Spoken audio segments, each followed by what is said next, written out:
The Pat McAfee Show. There'll be no rules for our guests, for us, for the things we can talk about. Yes, speaking his mind. I've never had a problem expressing my opinions or my thoughts or anything like that. While being relatable. I haven't had that manufactured fake-ass celebrity that a lot of people have whenever they go on those big networks. I've had a chance to really build my crew, build my following, build my audience. And ridiculous. What am I supposed to do? So I'm supposed to look at something that I can definitely afford and say, nah. Is that what I'm supposed to do? The Pat McAfee Show starts in 3, 2, 1. Hello, beautiful people. It is Thursday, July 21st, 2022, and this sports show that's pretty poor starts now.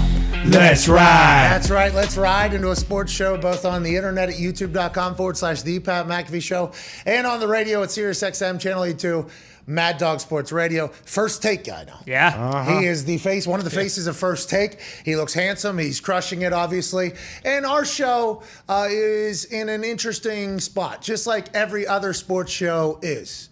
Yesterday, there was one game on, and obviously this guy beat the Storm. Yep. Great game. Hey, way to go, this guy. Big tilt. Last night was ESPYs, and we'll talk about that a little bit. Not a lot of sport. I mean, there was definitely sports there, but I could see, once again, I don't watch a lot of things outside of the sports. I try to keep my blinders on. I know that's not necessarily like the best thing to do, but it's like I feel like my duty, you know, to kind of keep my spirits up, keep the energy up, live in my own little dumb world, and cover what people would expect and hope for us to cover. Now, we've had to chit-chat about a couple other things that have been alarming over the last week, what I've learned about the world and how it operates. Sure. I think we all are kind of doing that as we go.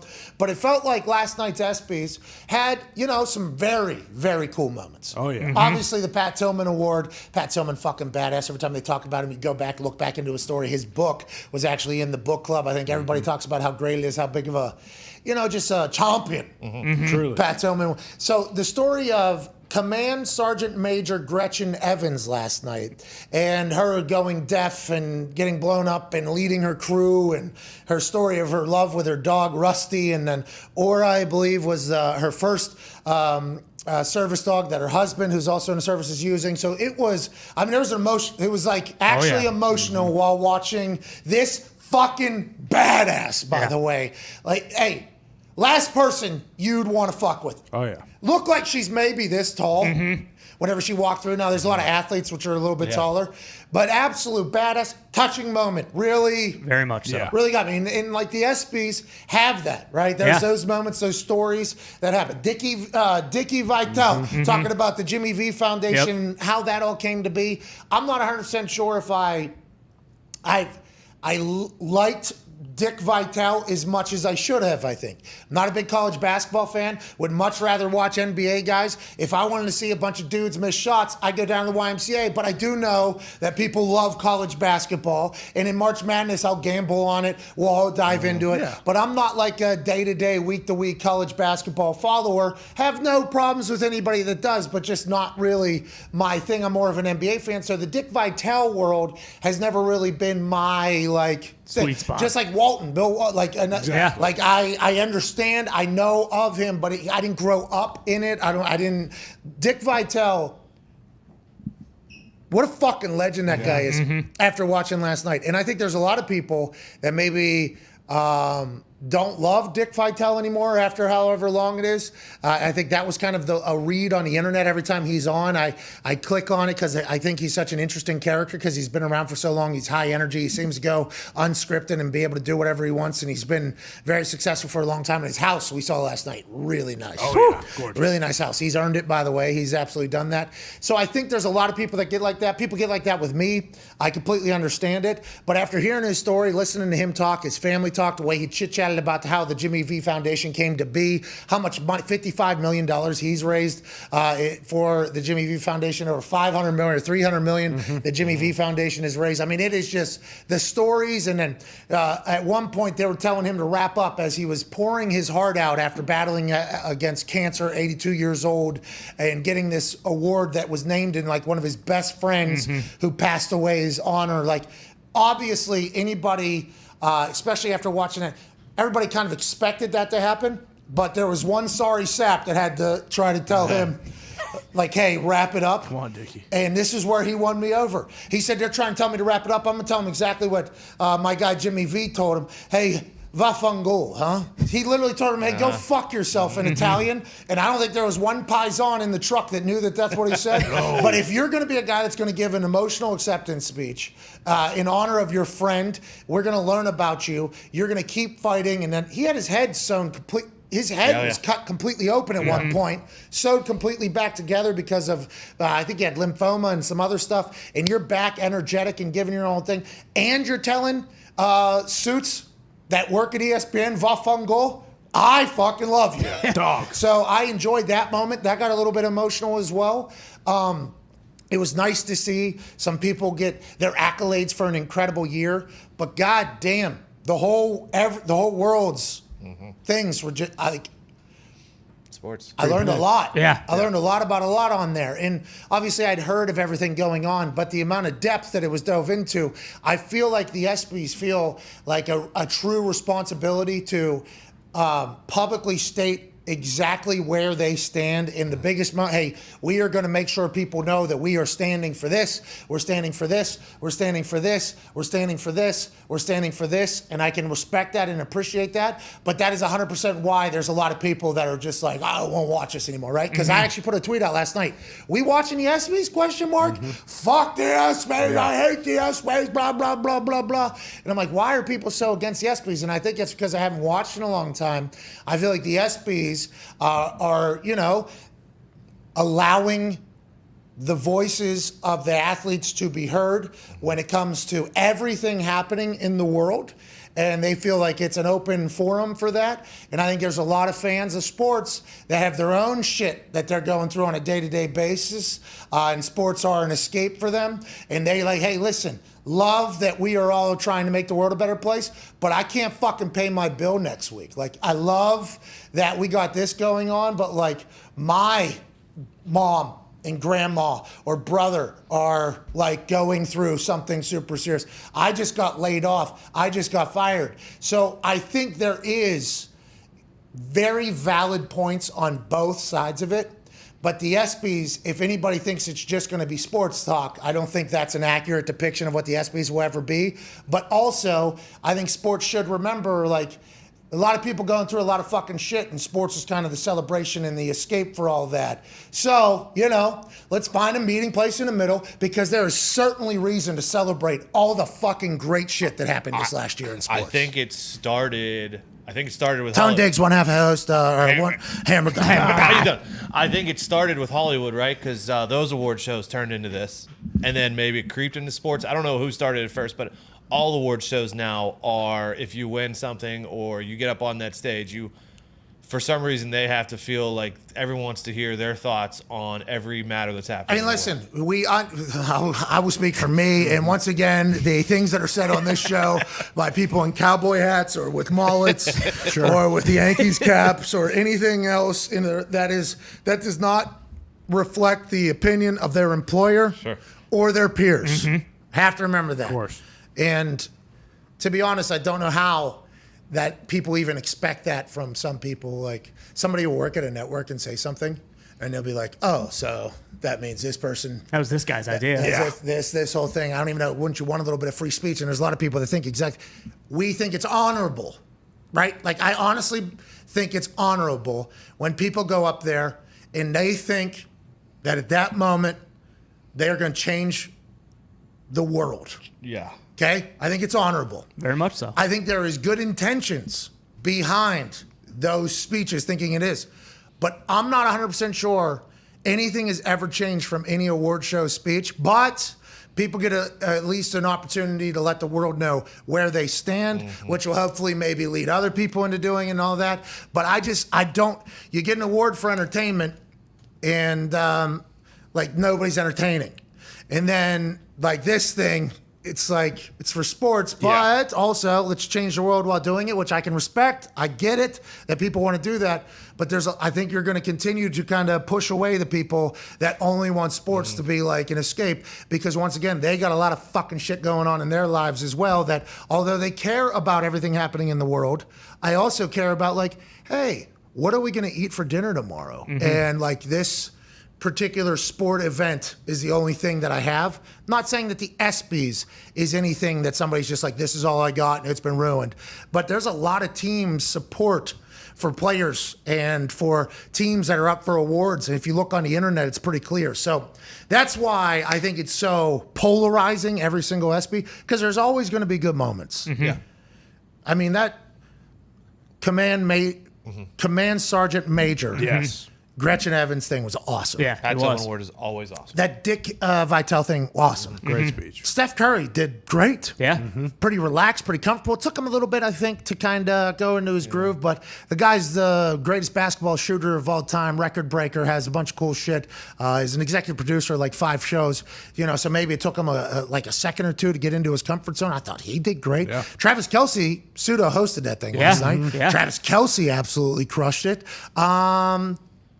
There's some other moments that people would talk about, like all universally agreed upon being awesome. Yeah. Awards being given out. Justin Tucker, awesome. That a kick was up for an ESPY. That doesn't happen often. I was pretty pumped for him. He looked great too. Good suit. He was right behind, I believe, Draymond and Mackie, I believe, were doing the podcast there. He was right up on there. Couple good pops, couple good hellos. Like that Justin Tucker represented for the brand out there. Didn't think he was going to win because it was against Detroit. But Exactly. also delay game probably shouldn't have got it. But Controversy. I do believe the ESPYs are forever going to be a massive polarizing thing, strictly because just like sports were there for a bit, and sports coverage still is on most of the networks. It's like people like to separate sports from sports are the big unifier.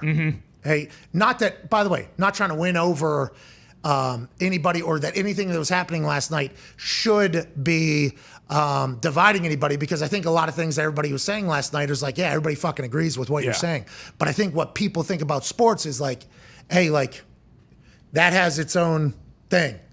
Sports should have its own thing. Like when they do an award show, like, okay, let's go through. I'm not saying this is how I feel. I'm just telling you that this is how people feel, and they will forever feel. So it will always be a conversation about the ESPYs being a fucking terrible award show for sports people, because it doesn't seem like it's strictly for sports people. It's for like the entire world, and that's probably why a lot of people get so pissed off. But I mean, the reactions to my "we watching the ESPYs" tweet were pretty. Yeah, a lot of negatives. I mean, Very I negative. did not expect that at all. I'm like, holy fuck. I think I normally have a pretty good feel for how things are going to go. That one, I did not expect people to be that like passionate. Like, fuck this. All right. It did seem like 5 to 7 years ago, it had a little bit more of like a comedy slant to it, and Like it when kind of Peyton was was just hosting? like a straightforward. And maybe it's just it probably, like, they always have the great moments. Stuart Scott had his a couple years ago. Robin Roberts, like, they're always going to have that kind of emotional thing that when there's a couple of those, like, people really enjoy. But to your point, like, if you're looking for an escape last night of a 3-hour show, like an hour and a half to 2 hours, that was very heavy. Like, heavy stuff. Heavy. And again, like the Command Sergeant Major, like that stuff's heavy, but it's also cool because you'd never see that. But when you compound that stuff with everything that's going on in the world too. I mean, I didn't expect us to get into this, but Ukraine was covered. Yep. Which in turn, Brittany Klitschko Griner got an award. Klitschko got an award, an inspiration award, because he went back, stayed in Kiev, and didn't have to do it, served his people. Brittany Griner, Russia, was there. Uvalde was there. LGBTQ, which, by the way, a lot of athletes, very close. Right. I believe there was a lot of women, progressive women. China was talking. Oh, yeah. Forgot about Connor I'm not even. Connor was on top of his desk, dude, fucking celebrating. I wasn't excited about it, Tony, no. But, I mean, if they were talking fireworks, I'd give them a hat tip for sure. That was an interesting one. As it happened, and Jonathan Taylor was up for it, Breakthrough Athlete of the Year. So I have, an actual horse, a stallion, in the race of that one. So I'm happy for him. But as I saw it, I'm like, no chance. And then they said Eileen Gu was up, and I was like, wait, that's I had to Google. Wait, that is the Skier? oh, that's the girl from America that chose to ski for China. Yeah, there it is. What's that about? She didn't win gold either, I don't think. No. Did she medal? I think so. I believe she did medal. She bringing the world together, maybe? That's why she got Breakthrough Athlete of the Year? I immediately went to the phone, though, and was like, all right, let me check out how Twitter's responding. Yeah. Let me see how Twitter's responding to this here. That was a fascinating one for me. That was because she's probably an incredible, by the way, probably a great person, but just like the message that everybody be like, this is the message that's being sent that's happening in it. That probably was a little bit of a thing on the internet, if I had to guess, and it was. I checked it out. It was. It got pretty. It got pretty loud on there. Yeah, but you can chalk that up to Carl Wentz. You know, if the Colts make the playoffs, then Jonathan Taylor's probably going to win that award. Unfortunately, they did it. You know, but they shipped him out of town. He'll probably win it next year. How come she didn't compete for us? She's very good, right? I don't know. Do we have great skiers that she wasn't going to be able to qualify in front She of? medaled. Lindsey Vonn, right? Well, she's speed. This is freestyle. She does. She's doing the flips and shit. I whatnot. think so. Yeah, I think. I'm 100% sure. I don't remember. I had to think back to my Winter Olympic brain. Like, oh yeah, remember they were in the middle of that industrial park. Yeah. With the factories. And that big thing was up there. Oh yeah, the smokestacks. Yeah, smokestacks. Yeah. I had to think back and try to figure it out. But I think the ESPYs will always be something that happens. But there was literally nothing else going on in sports yesterday, so that helped on. Let's move on. There's some breaking news coming out of the NFL. Ian Rappaport is now reporting that the Arizona Cardinals and Kyler Murray are in conversations to make him the highest paid player in the history of the NFL. So what does that mean? Deshaun Watson had $230 million guarantee with the Cleveland Browns. Ian Rappaport just tweeted moments ago. The Arizona Cardinals and two-time Pro Bowl quarterback Kyler Murray are working to close a monster extension that will make Murray one of the NFL's highest paid player. Sources tell Ian and Tom Pelissero. After an offseason of drama, Murray could be locked in as Arizona's quarterback for years to come. He followed up. Both sides have been working nonstop for weeks and making a push to get it done. That appears to be within reach. Remember, Steve Keim came on this show and said, hey, this isn't the time. Right before the combine is not the time for this type of deal, okay? We got combine prep, then we got draft prep, then we got the draft, then we got rookie mini camp, then we can maybe dive into this whole thing. Said that pretty openly. And then everybody else was like, hey, it feels like Kyler Murray's going to get a deal done. Maybe July, maybe August, right before training camp. That's when quarterback deals go on. Ian Rappaport said the deal is slated to lock up Kyler Murray through 2028, source says. So a 5-year deal. Now, will those be voided years at the end of that 5-year deal? Will it be a 7-year deal? Will it be an 8-year deal with 5? Who knows how that'll pan out? It's one of the NFL's highest paid players. I apologize for stating that he was going to become the highest NFL player. This was expected. Yeah. This is great news for the Arizona Cardinals and for Kyler Murray. Eric Burkhart, the agent of Kyler Murray, who put out a big, long memo on his Twitter saying, these Cardinals, a bunch of bitch-made cats. That's right. These motherfuckers ain't paying Kyler. Remember, before Kyler got here, they had Josh Rosen quarterback. And before Josh Rosen, you know who they had? No, you don't, because they stunk. They were terrible. They were bad. Kyler got here. They got good. Every other quarterback's getting paid. Pay fucking Kyler. They will not be shit without Kyler. Basically, put that on a tweet, send it out 2 days before Steve Keim was forced to do an open press conference at the Combine here in Indianapolis, Indiana. Kind of forcing the Arizona Cardinals' hands. They've been able to make up, obviously. They've been working on this deal. Kyler he's shown flashes. Oh, yeah.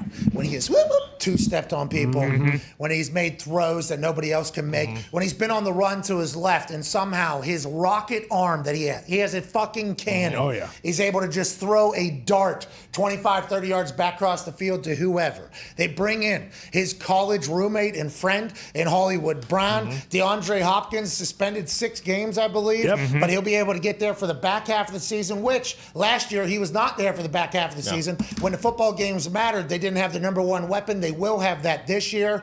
Good for them. Zach Ertz is still there, I full believe. season of him. J.J. Watt. Maybe the Cardinals are ready to go. They got the quarterback situation locked up. Good for the Arizona Cardinals and good for the 5th largest city in America.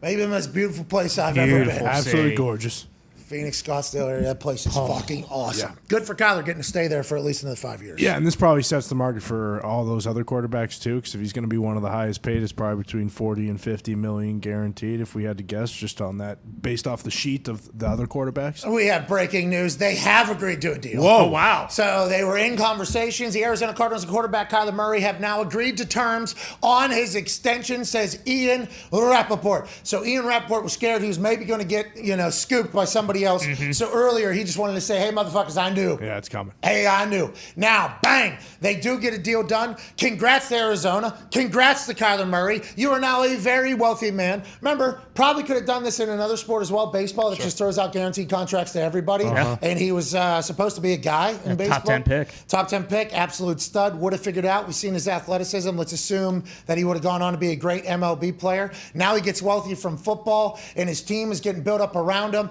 The city is coming alive. There's cranes everywhere. Everybody is trying to get to Arizona. Kyler's there for another 5 years. Cliff Kingsbury just signed an extension. Yep. Steve Keim just signed an extension. Looks like the Cardinals are on a hell of a trajectory right now in the NFC West, which is going to be a problem for years to come. Yeah, absolute dogfight. What do you expect at least for this contract? The guaranteed, yeah. Like 5 years, 275, and then maybe 40 or 50 guaranteed each year. Probably like $200 million. I was going guaranteed. to say, guaranteed. yeah, because they're not gonna give it more than Deshaun. So they had a deadline, and the deadline was today, because today is the day that I guess quarterbacks were going to report or something like that, or there was going to be a workout of some sort. So Kyler said, Eric Burkhart, I got a tweet I will put out, his agent. You think Kyler's fucking showing up without a new deal? Please. Get the fuck out. Do you want this to happen, or you want to get this deal done? Do you want to just maybe $7 million more? We get this thing, this tweet, how much is it worth? Kyler showing up, how much is it worth? Drama going into a season that you cannot add drama to. First season post-COVID, post-restrictions, post-everything. You got Hollywood. You traded for Hollywood on draft day, and you're not going to have the quarterback there? No way. Let's get this deal done now. And the Arizona Cardinals said, hey, Bob, we've been trying to get this deal done for a long time. That's right. Let's go fucking make some magic here. Gonna have to win some playoff games. Gonna have to win a Super Bowl. Obviously, that's a goal for everybody, and that's how fans would judge whether or not this was worth it or not. But I think this is a massive, great move for the Arizona Cardinals, because you have no idea what's on the other side of the door. You have no clue what's on the other side of the fence. You can get another Josh Rosen, who is currently working out for the Cleveland Browns. That's right. Go ahead, Tone Diggs. When you look at, like, you're asking like what the guaranteed's going to be. Like Josh Allen, who just got paid, got $100 million guaranteed. Aaron got $100 million guaranteed, and then you double that plus some on the top for Deshaun, $230 million guaranteed. So somewhere in between 100 and 230, probably. Mulligata, the agent for Deshaun Watson. Yeah. Yeah. Like Josh Allen gets 100 guaranteed, and you get double that. Plus More some, than double. Plus Yeah. some. Deshaun's getting more than what you signed for post taxes. Like that. Yeah. First contract ever. Think about that. That's an insane thing. And that's where, by the way, I'm happy that a player got that much money guaranteed. Hopefully it does lift the scale for everybody else. But that's why all the other owners and GMs, either quietly and publicly, were like, what the fuck? What are you? We've had this thing figured out. We don't give real contracts like everybody else. Got to earn them. Now, we give us guaranteed money to let them know, hey, we actually like you, but come on. $230 million guaranteed to that guy in this situation? Fuck off. And Haslam was like, sorry about it. We weren't able to drink beers last year. And everybody hates Baker in the building. So we got to move on. So so Deshaun's 26 and he got 230 fully. Just Josh Allen's 25. Kyler's 25. Josh Allen got 100. Which one do you think it'll look more like, Josh Allen's or Deshaun's or somewhere in the middle? So there's now tweets coming out from Schefter saying it's 6 years, but if it's a 5-year extension, he had 1 year left. Yeah, Same that's what thing. Josh Allen's was too. Just different wording happening. Now he's deleted said tweet. Little scoopage happening right now. That's why Rappaport was like sitting on it. Because Schefter did get the Jimmy G Niners Trade. scoop yesterday, which we should dive in. Congrats, Kyler. Got a baby Kyler. Congrats, Cardinals. Yeah. Excited to see what you got. Congrats, Arizona. Great state. Thank you for that. Jimmy G has been granted. Oh, wait, Schefter, you got the numbers. So Here we go. Let's go get it. Cardinals are giving Kyler Murray a 5-year, $230.5 million deal that includes $160 million guaranteed per source. It gives Murray the second highest paid quarterback average at $46.1 million a year. Congratulations to Kyler. Yeah. Wow. Congratulations to the Cardinals. 230.5. How about Eric Burkhart going? Needs to be more. Come on. 230 is the high. If we don't go higher, guess what? We're terrible people to the rest of the NFL, the rest of the NFLPA, all these other quarterbacks going, hey, so we can't sign it if it's not more than at least that. Okay, fuck. All right, here you go. Now, how about it fully guaranteed, 230.5? Yeah, we ain't doing that. Come on. We'll give him more than him overall. 160 guaranteed. Good for him. That's life-changing generational wealth. And Kyler has worked his absolute ass off being an athlete for his entire life to get it. My apologies. I was digging into it more. I guess there's a difference between guaranteed at signing and practical guaranteed. Practical guaranteed is what they're reporting, the 160. That's Josh Allen got 150. So okay, so practical guaranteed is like if you play at all for the team, if you do anything, like you're going to get this. If you're on the roster, right? Roster bonuses in there as incentives. And practically, you'd assume that would take place, but the agent's pushing for actual guarantee because injuries can take place. Right. Like that. practically, Mahomes got 140. Dak got 130, Stafford got 130, Aaron got 150. So that's kind of like the goal. And Deshaun practically got 230. And actually got 230 million guaranteed. Yeah. So, and I thought there was a chance that he was going to end up being just like an outlier almost because like all these other guys are, and there's such a gap, but like he's going to just end up being the guy who got ahead of it first because with Kyler doing this, like when Burrow comes back up, he'll be what, 200? Herbert. Lamar's already got an MVP. Yeah. Lamar's already got an MVP. Yeah. Now, he wasn't put in the top 10 in some That's poll. a good He point. wasn't. Which Orlovsky was not happy about, and a lot of people weren't. We'll have Dane Orlovsky on in about 50 minutes. Here we go. Dane Orlovsky will be joining us in 50 minutes, and I can't wait to chat with him with what he's been up to, what he's got going on, and his thoughts on this whole offseason. Where's Jimmy G going to go? We have an interesting take on that on the other side of this break. We'll be back in 4 minutes. Jimmy G, I have a hilarious thought that might happen. And by might happen, I'm only saying that because anything could happen with Jimmy G at this point. The most likely, it seems like, is he gets cut because they saved $20 million.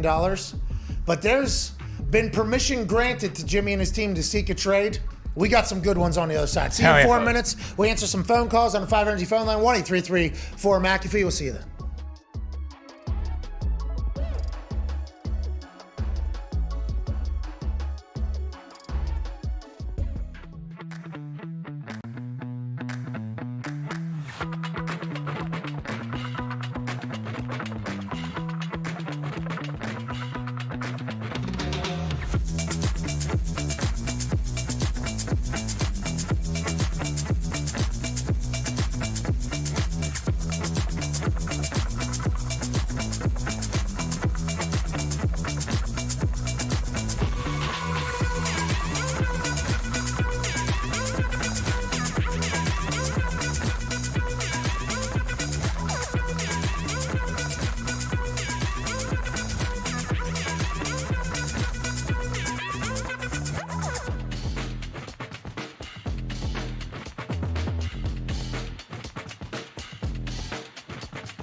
Every team that I played for was different, but in Pittsburgh, you pulled up to the gate, waved your hand, they opened the gate, you pull in, you park literally 150 feet from the plane on the tarmac, right? That's what we did. The team's pretty much all on the plane, and they're waiting for Evgeny Malkin and Sergei Gonchar, the two Russians. The guys would come on the plane and they check off. All right, Mick's here, Gumpy's here, Pat's here. They check everybody else. Present. What's that? Present. Yeah, present. Thank you. Murray, present. Next thing you know, the guy that's working for the team, his phone rings, and he picks up the phone, and he's like, "Hello," and it's the fucking, what's it called, the control tower. They're calling. They say, do you guys have somebody that they're driving a Porsche on the runway, and they're going like 120 miles an hour down the runway, and he's like, yeah, and that's Gino's car. So apparently Malkin drove out, and he just thought, there's a lot of road right there. Let's open the bitch up. And he went out on the runway, and he was going like 120 plus.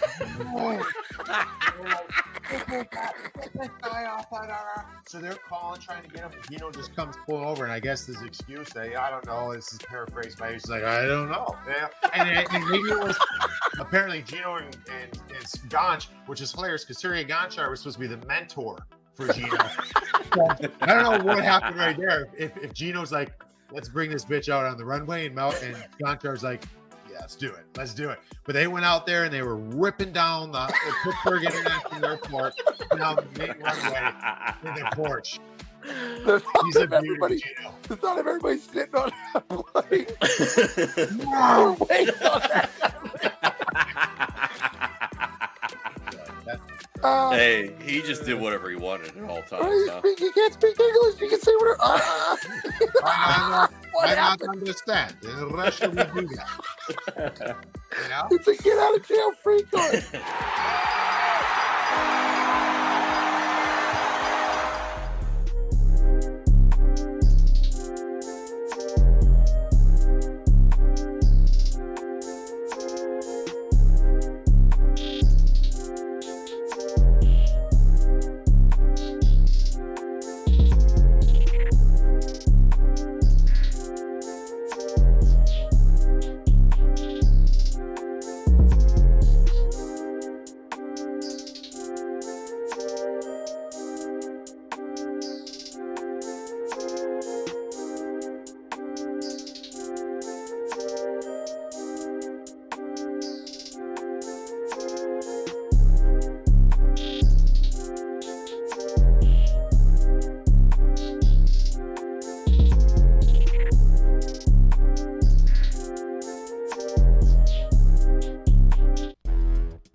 Hello, welcome back to the Pat McAfee Show.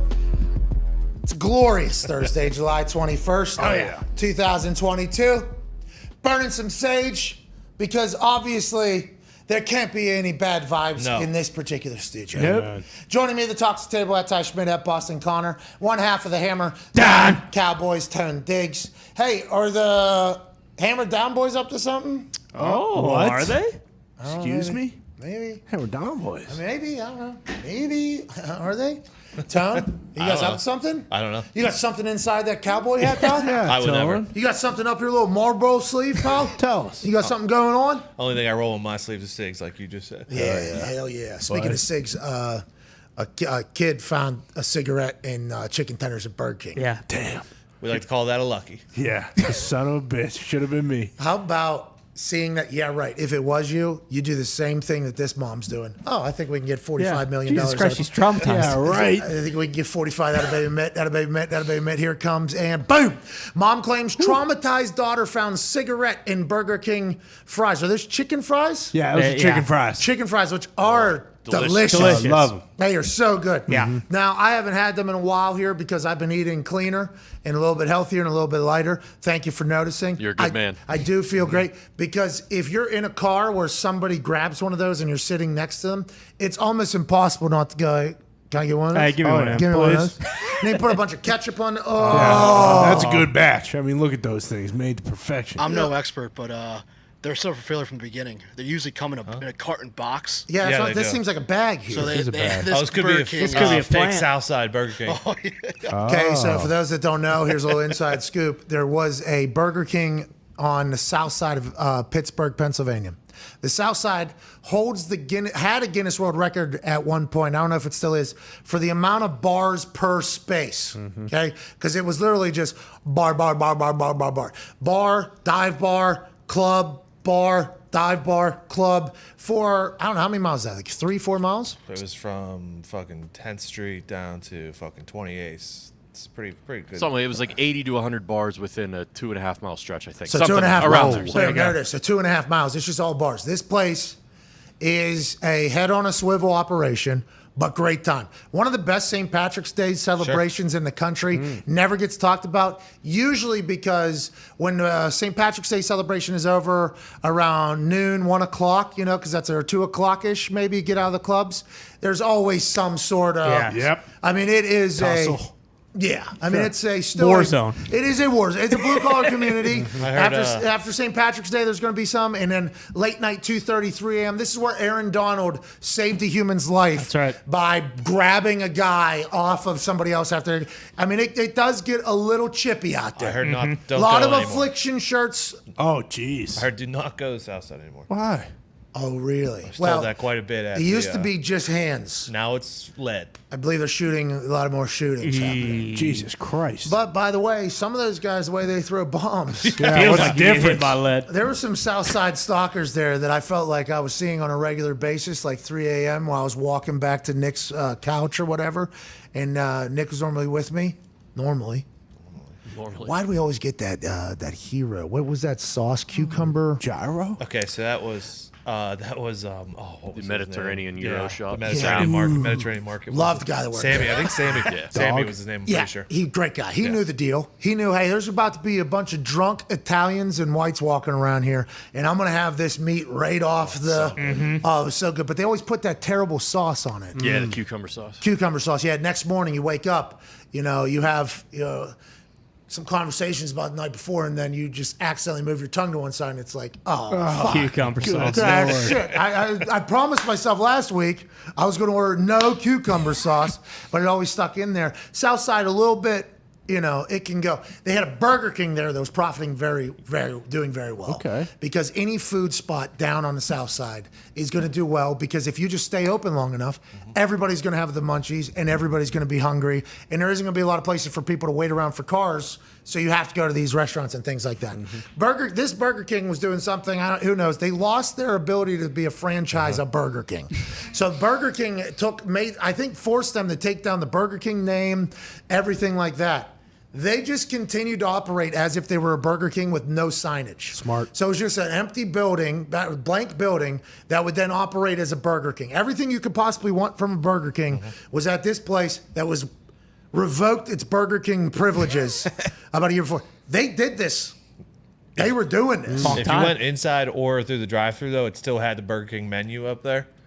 So yeah, it was still the set, but you would get instead of a Burger King bag, you get it in tin foil and like a brown paper bag. Yeah, there's no markings on anything, basically. Nice. It's like, yeah, kind of, but was still you good. get it. Don't tell anyone. This is Aldi Burger King. Yeah, Okay. right. Yeah, this is Aldi Burger King. Enjoy it.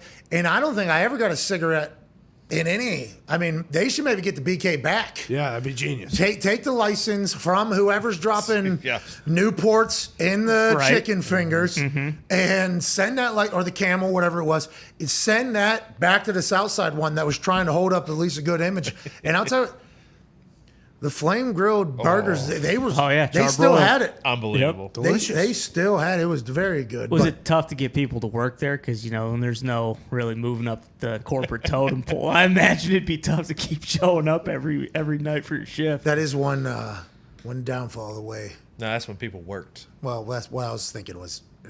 I don't think any of us cared enough to ask. Fair. Which is a shame. Fair. Yeah. But that's that's bad of us that we never said. So Burger King's not paying you guys anymore. Who Who the hell's paying you? you guys going up? It's like there's a line of cars that drive through, a bunch of zombies. It's like, forget about it. We never asked. We should have asked. But yeah, the cigarette in there, game changer. Lawsuits coming. Well, I think a new menu item's coming. Add that in on there. Number 12 or number 14 or whatever the hell they need to do. Man, you don't want a dart in your chicken fingers. You, as somebody that is the way you are. I'd want a dart in my chicken fingers and my cake and basically anything that I would eat. I would want a cigarette on. That was a half smoked one. Is that what it Yeah, looked like? it looked like it. Looked a little dirty. I don't want to go inside baseball too much, but in 5th grade, I got busted for my cigarette sales operation. The first cigarette I sold looked as if, I don't know, it was a half-smoked cig, had lipstick on it. It was stolen, nice. obviously, Yeah. from somebody's ashtray that I was in. The first one I sold for 50 cents, and it was like, oh, so I'm just stealing from ashtrays now. That's what I'm going to do. Yeah. It looks like that's what I'm going to do forever. Got so much, I ended up buying a carton at one point. I had a little bit of an operation going on, and one of my customers Smoked at recess. We said you can't smoke at recess. If you're gonna smoke at recess, What's the kid doing? You go into the woods. You go smoke in the fucking woods. There was woods. There was trails back there. Tone and I went to the same school. Tone, I don't know if Tone was a member of the HBTs like we all were, but I mean he could have been a part of it. The Holiday Park Thugs. We fucking moved shit around there. And Crooks, criminals, who? thugs, Who? the HBTs. No, not like you. We don't hate those rappers, but we do hate those Holiday Park thugs. We were a terrible group of white trash kids that we were menaces though. I would like to. Until Jimmy the Rat fucking turned you in. Well, it wasn't Jimmy. It was actually Jenny the Rat. Fucking Jenny. Her name wasn't Jenny either. I know her name. I do. I remember her name. She was a great customer. Seemed like she was a year older. At recess, standing by a dumpster, smoking. Flicks it up tries to get it into dumpster because teachers are coming. Hell yeah. Misses dumpster, ends up in front of her. She sprints into woods where she should have been smoking the entire time. Right. And obviously, she rolled her. I mean, from what I was told, They turned her quick. as they were like, hey, where'd you get that? Pat McAfee. fifth grade, Pat McAfee, Mrs. Brooks' class? Yeah. Boom. My name got called over the loudspeaker. I think as that person was probably walking, I think they might have walkie-talkied him. Get fucking McAfee down to the office. They go into my backpack. They pull a carton out of my backpack. It's not mine. It was hanging up in the back, like on one of those like little like lions. Oh, yeah. Like Pat P. McAfee here, like hang your backpack here. They pulled a fucking carton of Newports. It was awesome. My mom had to really fight for me not to get sent to boarding school, so shout out to Sally. They wanted to kick me the fuck out of there forever. It's harmless. Yeah. Well, I don't know if it's not harmless. really, Trying to get but some I money. mean, I don't know if it's harmless. To be clear, these people that were smoking my cigs were going to find cigs to smoke. yeah. there you go. This is a. I just saw the opportunity. Go meet up with a crew. They're all smoking. All right. Go meet up this crew, 7th grade crew. They're all smoking. All right. Let me go meet up with this crew, 8th grade crew. They're all smoking. Feels like if I find a lot of smokes, I'm going to fucking move some grape juice. The market. I am going to get some extras. And I did. I had quite an operation there early. That changed me forever, by the way, that whole thing. Taught you a lot about business. Entrepreneurship. That's what my mom was trying to sell to the principal and the superintendent at the time. They were trying to get me Go out. get her. He's not smoking them. That was clearly my first time in trouble, too, you know? Yeah, for sure. I mean, they're fucking patting Gary Vee on the back for doing damn near the same thing. What? Selling cigs when he was in 5th grade or something. He sold cigs in 5th grade? Actually, I now just remembered he actually went home, memorized the price of baseball cards in this one magazine instead of doing his homework. Pretty genius. Okay. All right. Yeah, so they did give him a pat on the back. They did. I mean, that's pretty different than what I did. Is it? I don't know. To your point, Bruce brought home some cigs from Croatia, and they are delicious. And Yeah. he doubled the price and sold them to Connor. Yeah. Fucking- Yeah, that's what I would do. I would get cigs for like 25 cents a pop, and terrible human buying them for me. Sure. Who knows what said Investigate that guy. Yeah, who knows what that person's doing? That's how law works. You don't go after you go after the supplier. Yeah. But I did become quite a fish though, because I don't know. I don't know if the supplier was making money off me, I guess, but I don't know if he was. I don't think he had the business sense to keep doing that for every other young kid. And I'm happy he did. I had no enforcer, no collector. It was a real honorable operation. One man job. Everybody kind of knew what was going on. Yeah. Transactional. You had those European cigs, you'd be swimming in it. You wouldn't be working right now. Them pulling my car. I've thought about this now that I've gotten older. I know I could have been able to do what Bruce is doing. Seriously. Selling to the hoity-toity Fox Chapel kids. Probably go over to one of their things. Retire. Hey, what's going on, guys? Yeah, how much is a cig? $10 per cigarette. Thanks. Deal. Have a good one. They're from Europe. All right, let's move on. Let's go to Jimmy G. Fuck. Trade deadlines or trade options. Yes.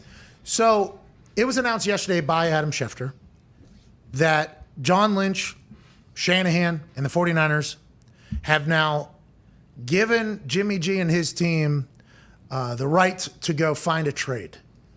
Wasn't that right already given after the season whenever he said his goodbyes? And then what? The Niners just wanted to see if he would be able to recover properly so that then they could say in negotiations that his shoulder's good because he's been throwing, I guess, for like a month or two. Yep. They don't know if the long balls have been into the workout. There's always a progress. You know, you throw the lighter ball starts and it's like standstill and static and then it moves away. There's always a progression when it comes to rehabilitating because when surgery happens and they cut shit open, you're going to have to reteach the things that are in there how to do pretty basic stuff.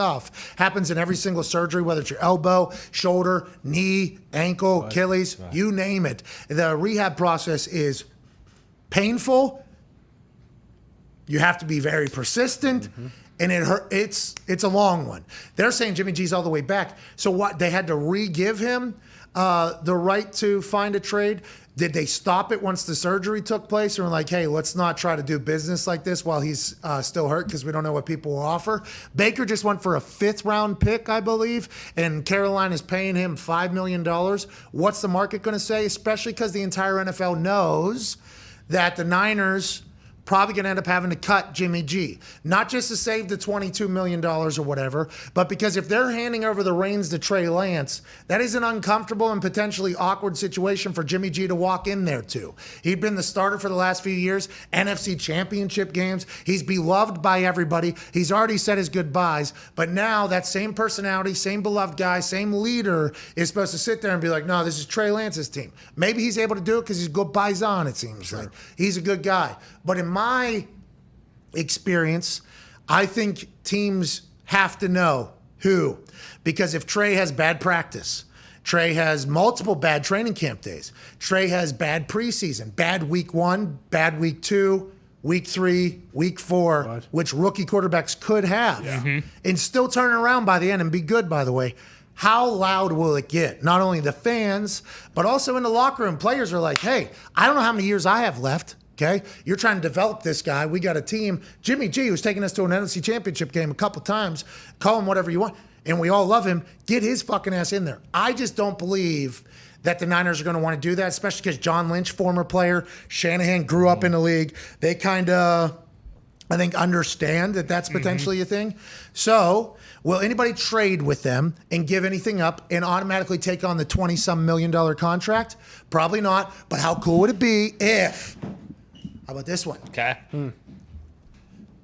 You start piecing things together, and we did this morning. It was a nice little exercise. Dayball was with the Patriots. Yes. When Jimmy G was with the Patriots. Yep. What if the New York Giants, who have no allegiances to Daniel Jones, Joe didn't draft him, Dayball didn't draft him. Now, granted, the owner did, so that's an entire thing. But everybody knows that when a GM gets handed the reins to a team, want to build it in his vision. There's some egos involved. Not saying Joe Douglas has any. Seems like he's a very laid-back guy. Why? We'll drink beers. Why? It seems like that type of guy. But there's always that type of thing. What if they pick up his $22 million salary, which is more than Daniel Jones is going to be getting? Oh, yeah. What if they trade for Jimmy G to New York? Keep the 1-year deal that he has left. Trade Daniel Jones to the Niners. He's now backup for Trey Lance. Daniel Jones going into last year of his contract. He's going to hate that. Like, that's going to be Daniel Jones and his people are not going to like it. But now the San Francisco 49ers have a backup who's a good player. They have... I don't think the locker room would be like, need Daniel Jones to be the starter. I don't think anybody would be expecting Daniel Jones to be a starter. But you have a great backup who's nowhere near as expensive as Jimmy G. And Jimmy G now, Paisano in New York with that team, with a coach who has seen him before. And now he's New York Giants starting quarterback with Saquon Barkley, some dogs on the offensive line and the whole team. That could happen. There's other places that could happen too. Cleveland? I mean, Cleveland's not out of the woods yet, you know.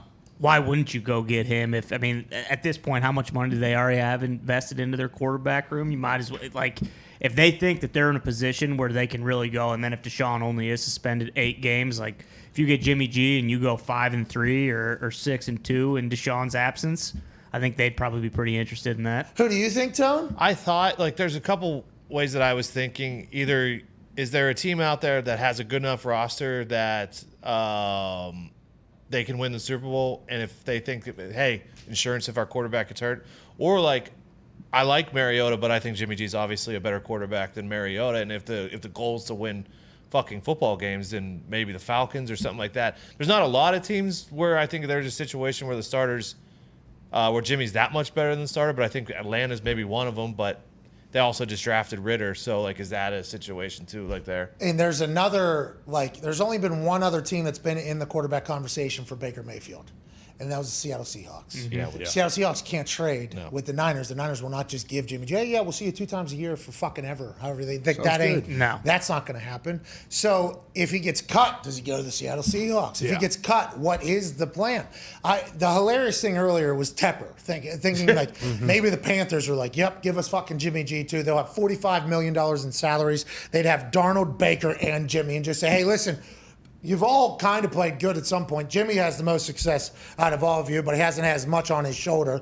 Baker, I mean, what happened? Yeah. You took a team that's never been there. And Sam, I mean, you're running out of time. of chances. And Tepper just being like, whoever the fuck wants it. It would be $45 million in salaries if they did that. And that's obviously a lot of money not to know who your guy's going to be. But the Colts did that a couple years ago. Yeah, They had to exactly. pick up a couple salaries. Throwing this one out there because he's unproven too, but it's kind of a situation you want to give him his chance maybe, like the Eagles. Whoa. Hey, Sirianni. Yeah. Garoppolo. Vafangula. Jalen Hurts is the guy, though, remember? Yeah, that's what I'm Jalen saying. Hurts is the guy. He's a dog. This is his.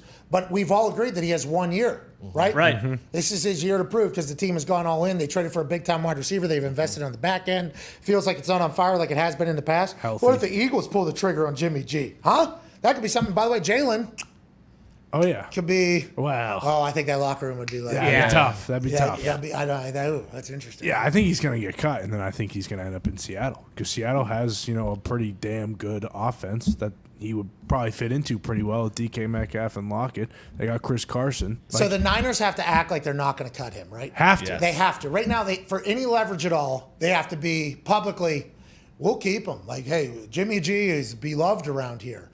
But The Niners' biggest leverage is if they can hold on to him as long as possible in case there is an injury in training camp, or if they can even get to week 1, week 2, say a huge quarterback goes down. Jimmy goes from a 5th-round pick to a 1st-round pick pretty quickly. yeah, and they just have to get through all of training camp with a guy who's your actual. Yeah, it's very hard. And then if they have to Because wait, when you think about team building, which is very important, and I understand that, a lot of media people who have never been on a team say that it's not important and just go like, this player's better than this player's faster than this player. Oh, everybody hates this person, but he runs faster than this person, so let's put him in there. Like, team building. Will the adults in the room be able to get over it? They should, right? They absolutely should. But boy, Trey Lance is looking over his shoulder the entire time. Yeah. How could you not?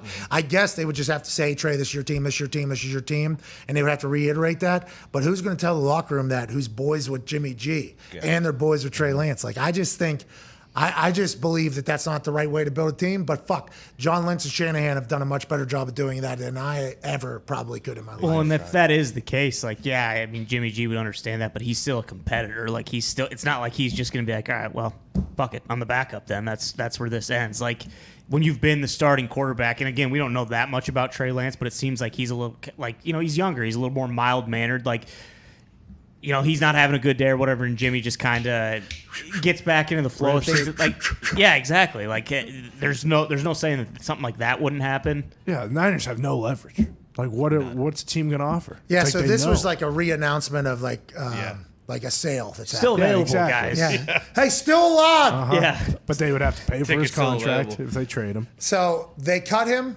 They save $20 million. They trade him. They save $20 million. Well, maybe. There's no way a team's going to be like, yeah, we'll pay 'cause that they entire take thing. some. Yeah. You cut him. You save $20 million. You trade him, you potentially have to pick up $10 to $11 million. Yeah. Field Yates tweeting, Jimmy G currently has 1 year left on his deal. Any team acquiring him would owe him $24.2 million in base salary and up to $800,000 in per game bonuses. $25 million max as things presently stand.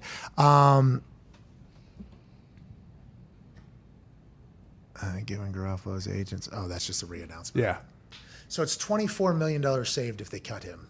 $24 million saved if they trade him. Now, with the Baker deal, You'd assume that other teams are going to expect them to pay there. At least. So the only thing a team can do right now is trade is to get ahead of the line that is potentially going to form if he gets cut and becomes a free agent. Because I would assume that everybody just goes, oh, the Seahawks are going to sign him if he gets cut. He's going to the Seahawks. So we can get ahead of the Seahawks by trading and picking up this 24.2, or we can trade and negotiate a deal.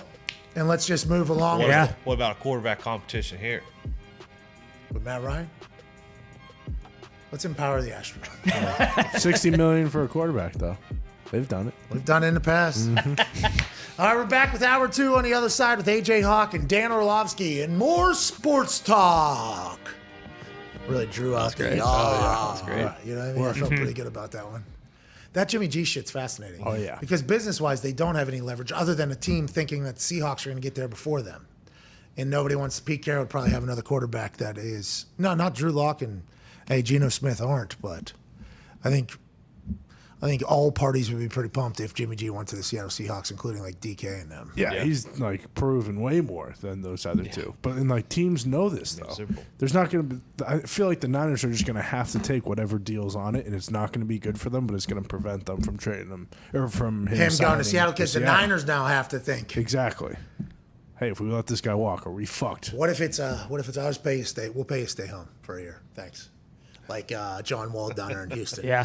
Yeah, we'll pay you $24 million just to stay home. Yeah. And then Jimmy's like, I'm signing with the Seahawks next year then. What do we even... Well, you're just delaying the inevitable here? With teams like Seattle and Atlanta, like, do you think part of it, too, is maybe, like, how far can Jimmy G take them? Like, and who knows how good they'll be, but this is a very good college quarterback class coming in. You know, like, not tanking, but it's like, hey, are we okay with going 7-10 where with Jimmy G, where if we don't have him, we get a top 5 pick and we can get, you know, one of CJ Stroud or Bryce Young or something like that. Like, I wonder if that's in play at all. Oh, yeah. Seattle also, they got to get a deal done with Metcalf. Like, however much cap space they have right now, you kind of also have to think they still have to do an extension with DK Metcalf. Can't wait to get AJ's thoughts on that. And Dan Orlovsky, let's hit one phone call here on the 5 Hour Energy phone line. Let's go Kevin Dahner in Pittsburgh. Kevin, what's going on? Hey, what's going on, man? You guys were talking. I know you kind of moved on from it, but you were talking about hanging out in the South Side, and I had many years down there at D's Cafe, Jack's, Nick's Fat City, like wherever wherever I ended up on that Saturday, Friday night. But you were talking about the Burger King. I wanted to mention specifically. You remember how the Burger King drive-through was set up? Like there was a drive-through wall, then a wall directly next to you, and then a wall above you. It was like a tunnel. Like anyone corner you in or like do anything that they didn't, you know, like, hey, let's get them. Like they could literally pull a car behind you and in front of you and corner you in and like take care of it in the tunnel with Burger King. I just thought it was funny. That scared me every time. Kev, do you think that's why BK pulled the big burger off of that building? I don't know why they did that, but I know every time after I was like leaving the club and we had like all the cases with people, I was like, man, we ain't going to Burger King. We're going to get some cat kebabs next to Nick's Fat City instead of going in that tunnel where we might be cornered in. Kevin, yeah, listen, hilarious to think that every Yinzer thinks the exact same. Hey, after a bar shut out there, Southside, we cannot be just setting ourselves up. So you want to head down this street? There's not a light. We'll head back there. Oh yeah, there's no lights back here. We are certainly no way. We are certainly not taking the back way home here. That's hilarious. Good for you, Kev. Thanks for the call and thanks for the reminder. Yeah, Nick just pointed out to Zito what it was. Yeah, it's a tunnel. Yeah, that thing's awesome. Yep. Yeah, you're in deep shit. Oh yeah, you can get murdered there for sure. Bro, Burger King, what a place. Love BK Lodge. Yeah, it just became Lodge. Gotta have your coops. Gotta have your coops. All right, let's get to a break. Hour 2 will be on the other side. I'm very intrigued to hear where Dan Orlovsky thinks Jimmy G is going to end. Mm-hmm. And also how pissed off he is about all the ratings. Oh, we got to talk about the Madden ratings, I guess. Mm-hmm. I'm going to talk about people talking about the Madden ratings. Yeah, okay. Reaction. Okay, we will talk about the reaction of the Madden ratings because everybody's pissed. Mm-hmm. We're back in 2. Cheers.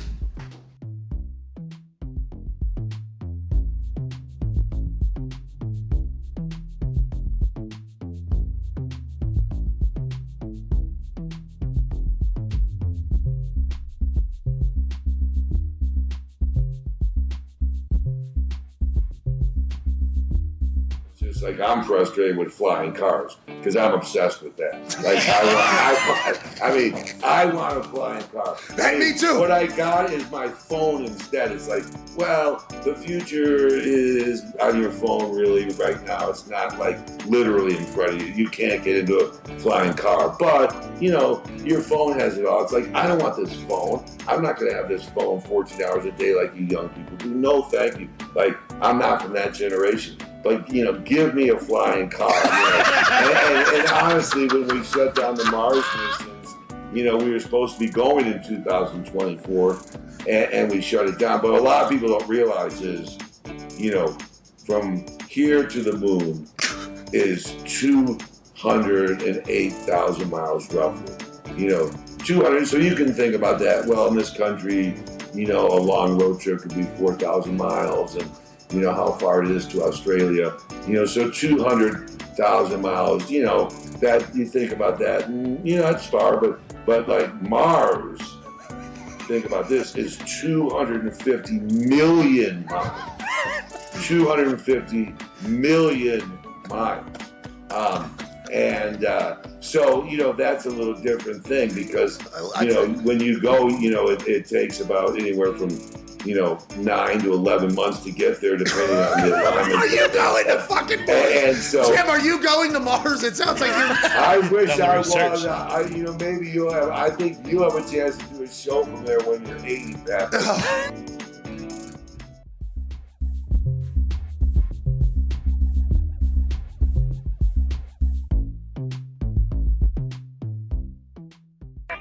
The Pat McAfee Show.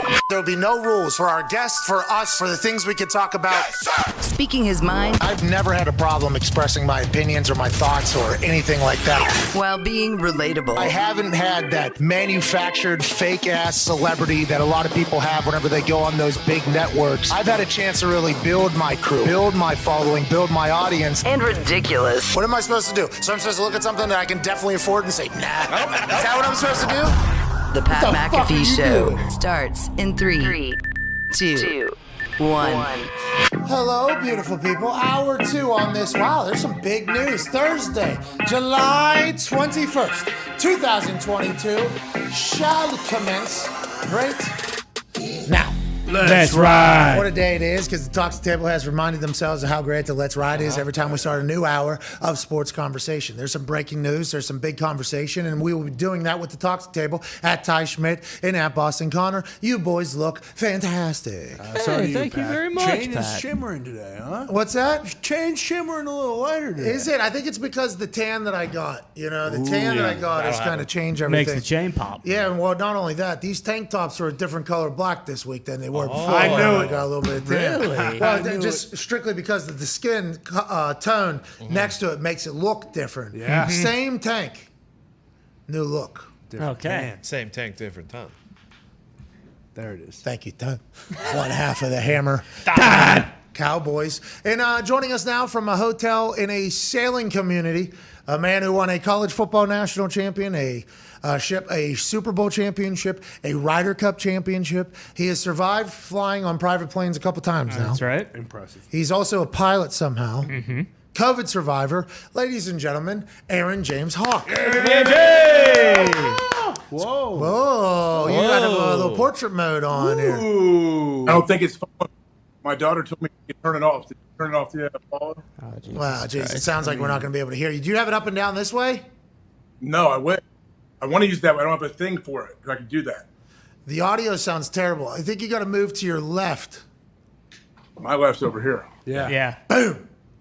Wow. No, it's too not. far left. Don't be dramatic. No, for the speakers or for the camera? Everything right here. Both, yeah. I think everything Looks right good here right is, there. is the spot. Do not move. Why is it not following him? Hey, because he turned on the portrait mode. Yeah. Oh, that stinks.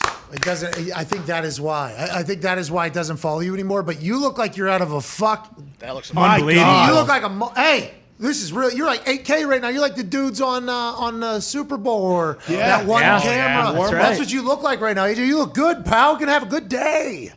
Nice. On my end, though, it looks horrendous for some reason on the split screen for FaceTime. So I'm just glad. As long as it's good, we're good to go. Kyler Murray, look at him. What happened? Oh yeah, Zito, go ahead. What is that? So What? the feed we send him, it cuts it out. For some reason, the MacBook just cuts it out. But you look absolutely amazing. Yeah, you look amazing. Don't worry about it. You look fantastic. We're very thankful for you. Speaking of fantastic, let's talk about the fantastic news out of the 5th largest city in America.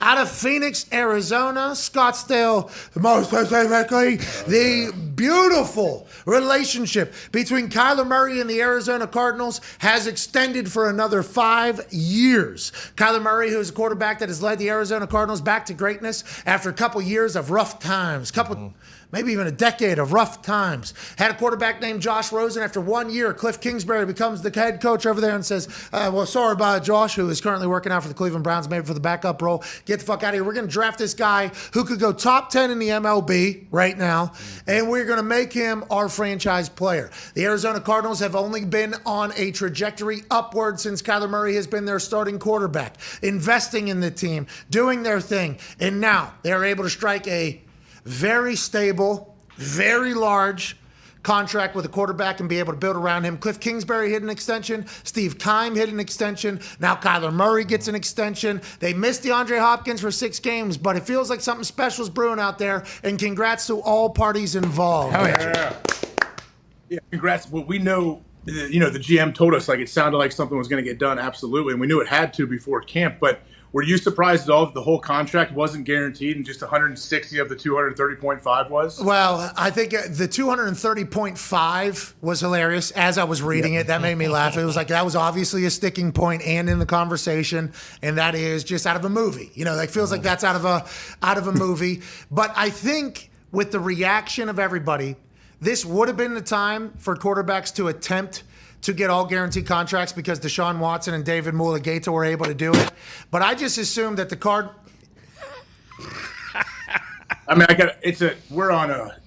it's like everything is being held together by, like, it's all about to fall, is what I'm saying. Anxiety at an all-time high. You seem very comfortable. When that fell, your face didn't say, like, well, that was only a matter of time, basically, is what you said. My iPad is on the verge. It's sitting on top of a pillow. I've been trying to get this height situated. But yeah, continue. I'm sorry, Kyler Murray. No, you're okay. Like, by the way, as somebody who has had to do shows from hotels, I can understand the real struggle of not getting the thing to stay up at the right angle. And if you have different heights of things, like maybe there'll be a Bible there. You can put that thing up on top of a desk, maybe a chair. You can always do work. So I appreciate the struggle. But also, how is vacation going? Pretty good? You guys having a good time? Vetter shitting any more boats or anything like that? We have not been on any more sailboats to let my kids take dumps in their little toilets. But it's been good, man. It's been fun. But this place, like, flooded last night after the show. There's a part downtown where you go where my kids were walking. My kids were walking and during the show, and they got stuck somewhere in a downtown area, and the water was legit waist high, like up, as Vetter and them said, it was past their dong. Like, that's how it That's awesome. How old's Vetter? 6. 6-year-old describing things past his dong. Vetter has shit in a sailboat. He has experienced floods past his dong, and he drank beer. More specifically, Budweiser. At a Lord Stanley Cup last week. Vetter might be a 45-year-old man next year, but getting back to that, by the way, we hope you're having a good time. There's always something, by the way, with the Hawks. Good luck. When the Hawks are on the road, it's always fun, man. Yeah, absolutely. 4 kids, traveling, doing your thing. The family's awesome. We appreciate you. I'd assume that Eric Burkhardt, who's Kyler Murray's agent, who basically pushed the envelope with this with a tweet memo talking about how the fucking Cardinals need to pay Kyler, basically. This was 2 days before Steve Keim was scheduled to speak at the Combine here in Indianapolis in March, or whatever the fuck that is. I think it's in March. Yeah. So then Steve Keim, Eric Burkhardt, Cliff Kingsbury were all questioned about this extension. Boom, boom, boom. Cliff and Keim both said that this is Combine time, then we got fucking draft time, then we got OTA time. We'll do this later. Said it to everybody that would listen. I assume there were some text messages, though, that were setting the table for negotiations, which they said the last couple of weeks they've been hammering it.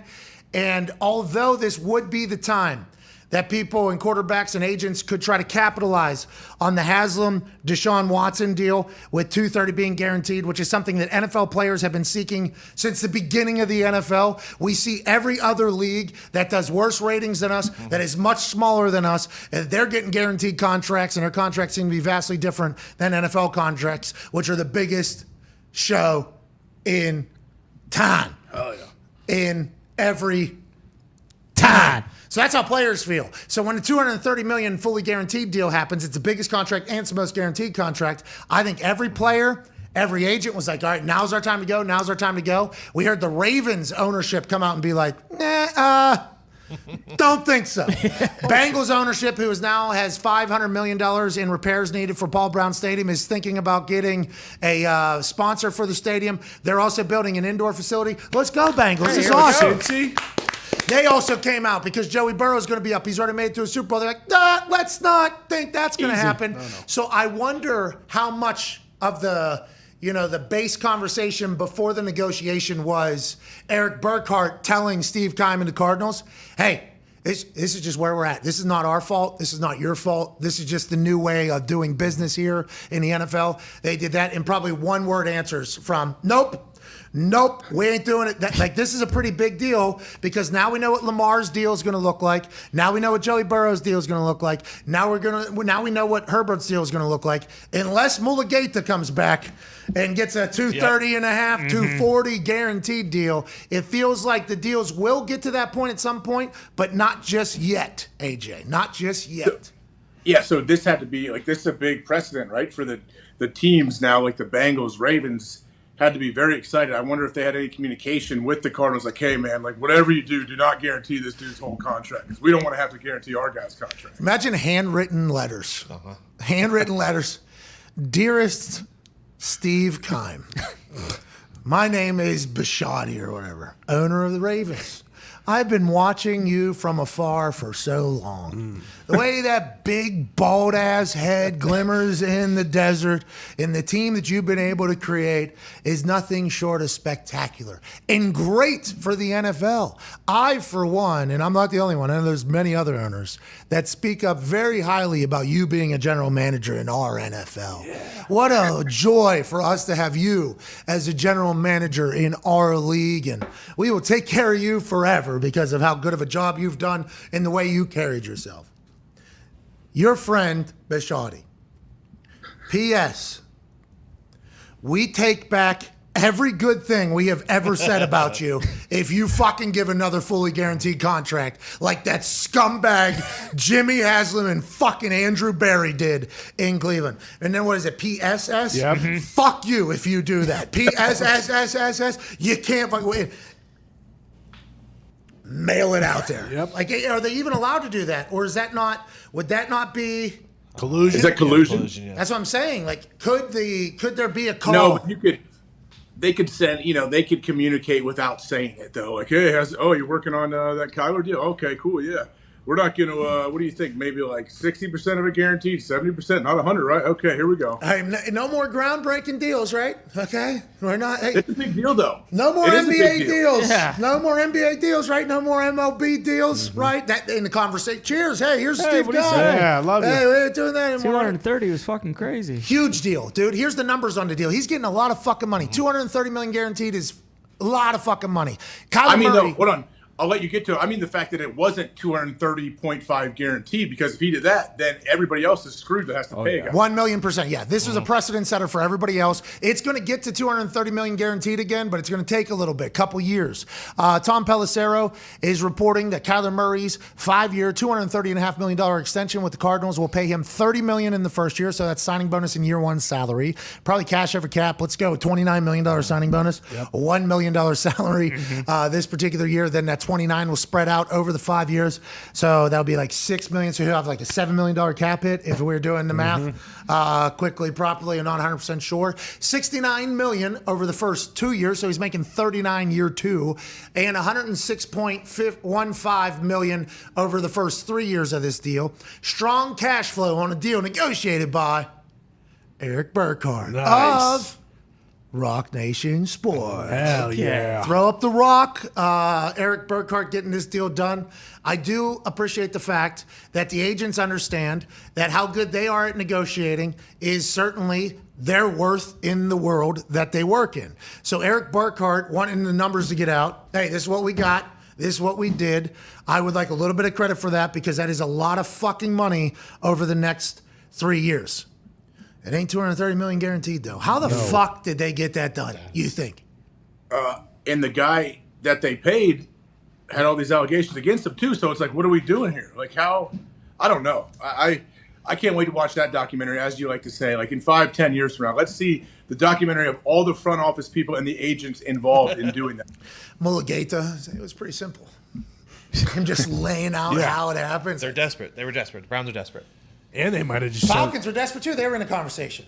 I mean, it felt like any team that was getting into Apparently that. not desperate enough to guarantee $230 million.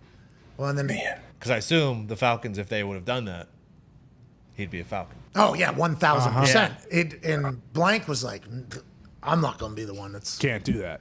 Hey, Jimmy Haslam will do it though. Jimmy Haslam, by the way, has enough money to do it because you have to put that $230 million in escrow, right? So that thing just goes into a fund that I'd assume they're able to. Well, they're getting some points on top. Yeah, I assume the NFL I assume they're able to invest and utilize, but it just has to be present at any point. And then not every owner has the capability of doing that, I guess, is what we've been told, right? Isn't that what we've been told? Definitely not. If your money is from your team and not from, hey, I was a billionaire businessman and I bought this team, I think it's much harder on those people. Yeah, and that's the separation of the cash over cap teams versus other cash strap teams, because a lot of people are billionaires, which, hey, rich motherfuckers. Oh, yeah. Wealthy motherfuckers. Yes. But a lot of it's fugazi, too, because a lot of it's in assets. So, yes, it is technically property and value of the person, but it's going to be impossible to give that Beatles drum set as compensation in NFL, So the way in stocks and investments and all you got to be liquid.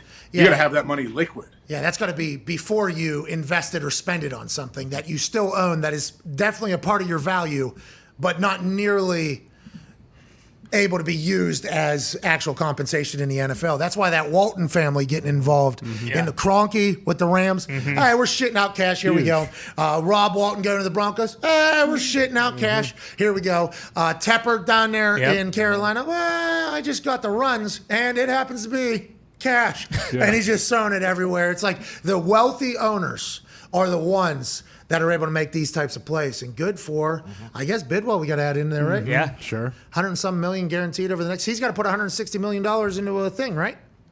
Yeah. As long as Andrew Brandt explained it to us right, you have to put it in escrow.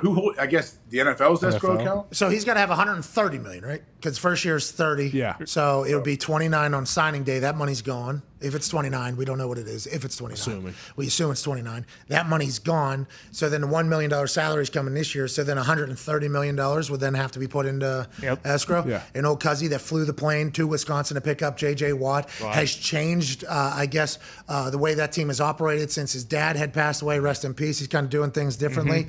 He's got the money to put up, and good for him. Good for the Cardinals.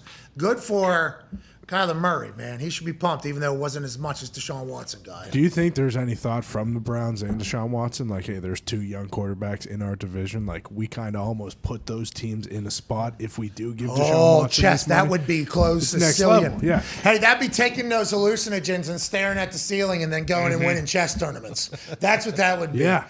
Oh, yeah, look at all these broke motherfuckers in our division, right? We've got a bunch of broke motherfuckers.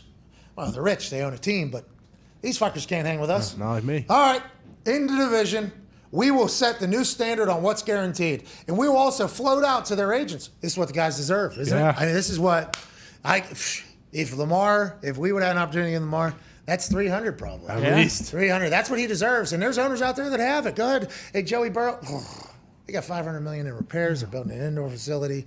You deserve at least 300, 400 million. Took him to a Super Bowl. There's owners out there. There's owners out there that you can go. Yeah. What if that is a next level chess play to fucking? That's playing on like psychedelics. No. You're playing on like emotions there. Like that's like a next level emotion play. That you're psychological? It's like a psychological play against your own because you're trying to get the quarterback of another team that's very good to get pissed off at their place so that they will leave. That's like 3 steps ahead psychological play right there. If that is what fucking Haslam is doing. Well, and Andrew Barry. Giving Jimmy Haslam a lot of credit. He drafted Johnny Manziel after a homeless man told him to. So, but Andrew Barry.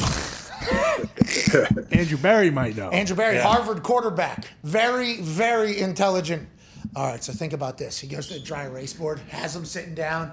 Haslam's like, give me all your ideas, please. I need 2 Ivy League people here. I need more brains around me. And Andrew Barry's like, all right, so this is the move. It's going to cost you a lot up front, but sustained success here. Think about this is what we're thinking. Boom, pisses off. Boom, they leave. They got rookie quarterbacks for the next 15 years. They could never afford what we have. If we do this, they're going to come after us. Hey, it's going to be bad PR.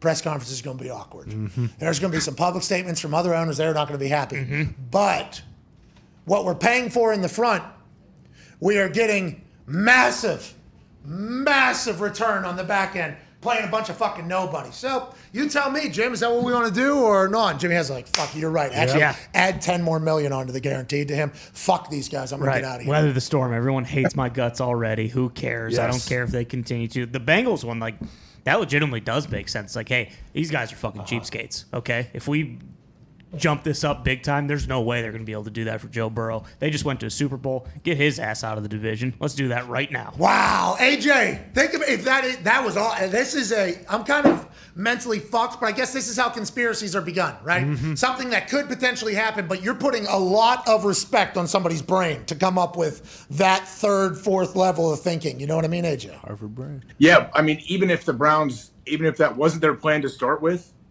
why not jump on the bandwagon now after they see this clip? I would. Jimmy has him going, we knew. Yeah, that's exactly what we did. I mean, owners can play in the games too.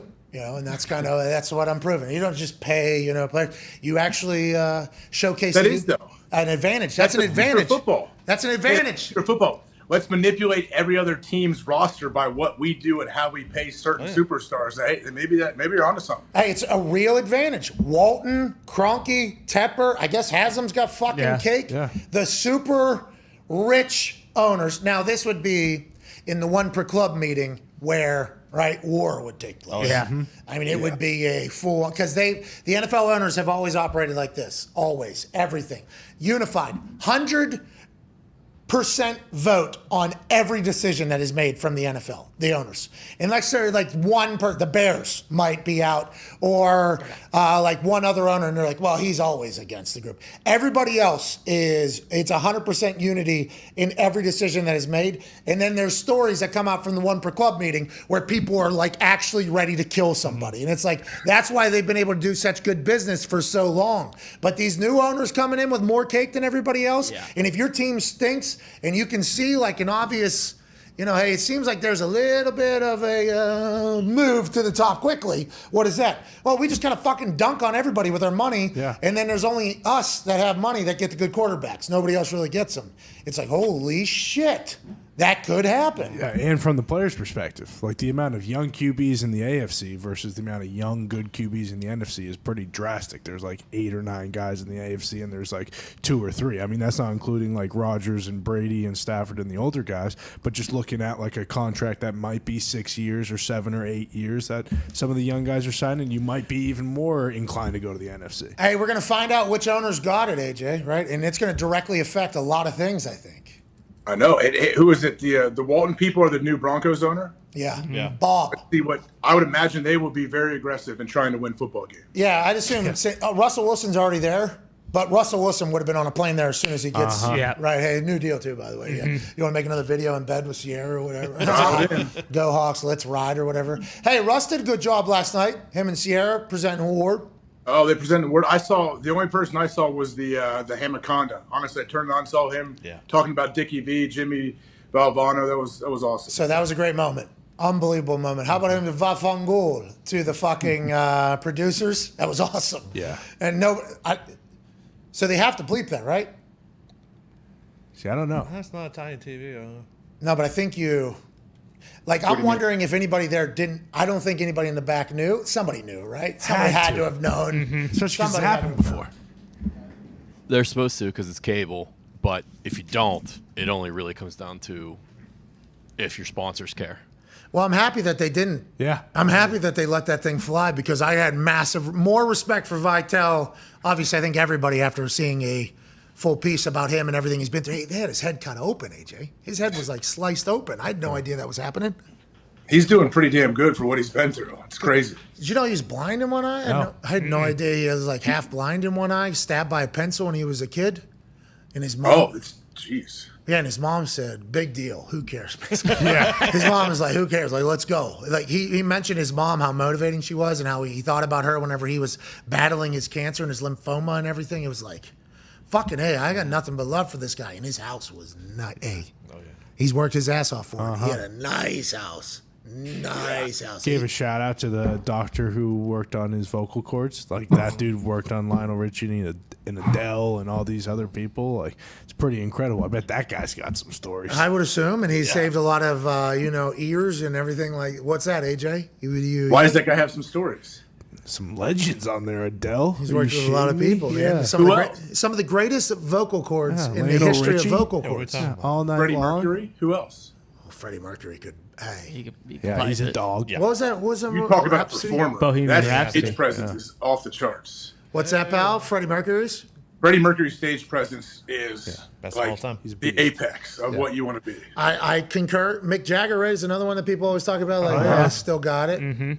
That Bohemian Rhapsody. I mean, obviously, I knew the song, but I didn't know the world well enough to know what that thing. That fucking festival. Yeah, Wembley. That shot they had, it looked like that one at DMX, where DMX came out, Yes. and it looked like literally the entire world was Yeah. stop, drop, shut it out when I'm done. Like, is that a fucking performance for 40 billion people?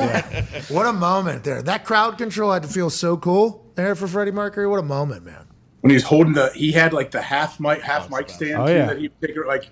I wonder how much of his performance was kind of like thought through beforehand, and how much is just instincts and feeling it. I think he's feeling, right? Showman, yeah. Don't you But think? they also, though, I watched the thing. Don't they talk about it in that movie? Like those dudes were super tight and had everything rehearsed perfectly. Like their timing was down pat. It looks like they're just willy nilly. Hey, we're just having fun. But they were super detailed, I guess, in how they play everything. So I don't want to like get off topic too much here, but when Jeremy Piven told us that the Ari Gold character was script, like word for word on the script, that surprised me. Mind blown. They kind of what you're just talking about there with obviously Freddie and how they operated. They're diligent like that. Did you? I still don't know. Do you believe Doug Allen wrote it. Yeah, a lot of different people wrote it, but I had no idea either. I mean, watching it, you just assume that a lot of it is ad lib, or that he was going multiple. So is that the greatest acting in the history of acting then? Pretty good acting, But some of very, it, very though, Pat, good writing. Think about it. Well, yeah, very good writing. Yeah. Absolutely. What's that, AJ? Some of the things that they said and did, like they even have said, it makes them. They're uncomfortable now. They wouldn't have put that in the script back then. So that's also for Piven too. Like he doesn't. You don't want to be ad libbing stuff that you can get canceled for. That's a lot of shows. You're not too, thinking though. that in the Not just time, that. though. Are you a better actor if you ad lib or just follow the script the whole way? I think if you follow the script the whole way and it looks like you're ad-libbing, you're a great actor. Mm-hmm. And I think if you're ad-libbing the whole thing, I think you're a great actor. I think there's probably a lot of ways to go about it. Improv. It's kind of different. Yeah, I think ad libbing is more kind of like comedy related. Like people who are Like the ground who like comedic actors can ad lib a lot better than someone who's like mostly a dramatic Steve Carell. actor. Yeah, like The Office, a lot of the lines that they do, like if people made up. Yeah, they'll change the line just a little bit with their own spin. And also, people not knowing in a comedy setting what's coming, much Yeah. better for everybody. You know, much, much better for everybody, I'd assume. Hey, that's why. Hey, Miles was fucking good, dude. Oh yeah. Hey, Miles Teller was good Rooster? in that offer. Well, Rooster, yeah, but the offer, like that was. I felt like he was the guy. And then, what's his name? Bob Evans, Oh, That guy's great. Who is that? that's. Matthew Good, an English guy too. If you listen to him really talk, he nailed it. I haven't. The amount of speaking to direct laugh ratio for me, for a character, has been since Ari, I think, for the Bob Evans. Everything that Bob Evans guys, hey, come on. Like, it just, everything was so dramatic and ridiculous. Like, I laughed every time even when he was going through some terrible shit. Yeah. The way he went about saying it was like hilarious. I guess that's how the guys. Anyways, let's get back to it. Hey, good for Kyler Murray. Yeah. Little Kyler. Dan Orlovsky was supposed to join us, but I guess he's got terrible internet service. I guess he has just terrible internet service. So they've been battling in my right ear for some time here as we're just talking about nonsense, trying to figure it out. Ladies and gentlemen, joining us now, the face of ESPN. coming into Dan or Dan. Was he outside? Go in your house. Dan, you look like Daniel Jones at that cornhole league. Yeah. You look like Madden Dan Orlovsky. Dan, you look like you're a caricature right now. What's going on? What are you doing? Hey, let me fix this situation. It's been happening for 8 minutes in my ear. I've literally been hearing it. What has been going on? Where are you at? I am right near my house. Go inside. This guy, he's in a flooded city. 2 doors down. Look at him. He looks like he's on an 8K camera. Jesus. Dan, I saw. Are you outside? AJ looks great. He looks great. You look 30 years old. Who? AJ. Thank you. He does. He looks Thank you, Dan. You look 25. He looks Thanks, 90. Looks 90. I was going to say, Dan, hey, we should call him back. Dan, we should call you back for the good of you because AJ's looking real good right now. Yeah. I'm in like the best shape I've been in. He looks great. We should call Dan back. You look great, bud. I'm proud of you guys. You look great. Thank also, you. AJ. Proud of you, Dan. Dan, you look like you're in 420. Dan, Go inside, Dan. Dan, you're in Calling you 420. Dan, you're in 420. Jeez. Let's get to a break. Dan Did you see the per year, by the way, for Kyler? What? 46.1. Sean's is 46 per year. That's why it's 0.5. Mm-hmm. Yeah. Because it's 100 for each year. Chess. So Burkhardt can Who really say. cares, though? That's the agents. Well, it's because every contract has to go up. Yeah, I guess so. So you could say he had the highest average per year for a month. But if it goes down, then the next contract, right? I get it. Yeah, I understand. So that's why agents and players and everybody feels like it has to. Was it Derek Carr's extension? Because didn't he get extended too? And that was the first one after the Deshaun that didn't get a fully guaranteed. And I don't know if his went up. Derek Carr already banked though, right? Yes. Yeah, and he different. did say, actually. he Yeah, did so say, he's too, to keep already guys. got the Yeah. money. And So then they Is kept 160 the highest guarantee other than Deshaun? Yes. Yes. By how much? 10 million. Rogers was 150. So Lamar's saying, give me 240 guaranteed. 250. 270. He had that Make grill. it free. I need dollar sign. Uh-huh. What's that say? All right, we're going to find out. Dan Orlovsky's going to go to bat for Lamar on the other side of this break. We'll see you in 4.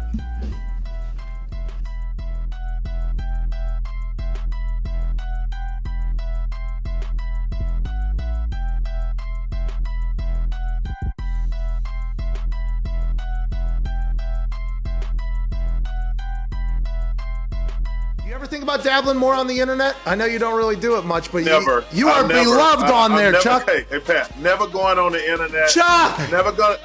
No, because 2 things. Number one, once you're successful, I always say, being successful is like being the homecoming queen. All the ugly bitches hate you. I mean, that's the truth of the matter. When you're successful, you're gonna have built-in enemies. And then the more successful you become, the more enemies come at you. So I don't want to give them access to me because I'm not that guy. If you say something mean to me, I gotta say something mean back to you. When I was younger, I used to fight all the time. I'm too old to fight now, but I can still verbalize some insult. Yes. And like, let's say if I'm out drinking, because people know I like to drink. If I'm drinking my vodka or some tequila and you insult me, there's a 100% chance I'm gonna say some shit back at you. And the problem with being famous, Pat, and I don't like calling myself famous, but it is what it is. Yeah, 21. People can say anything they want to me, and nobody gives a shit. But the first time I go crazy on their ass, I'm gonna get crushed. Yeah, you're not classy. You're not professional, obviously. Yeah, be a so gentleman. I choose not to let people have access to me in that situation.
What's up? We're like 20 minutes before the show starts here on this Feel Good Friday. Boom. You probably would never see me again. We're out of here to Grand Rapids, Michigan. What?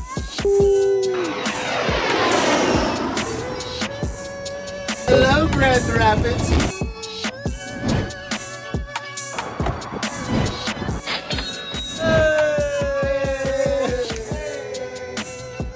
Such a piece of shit. What?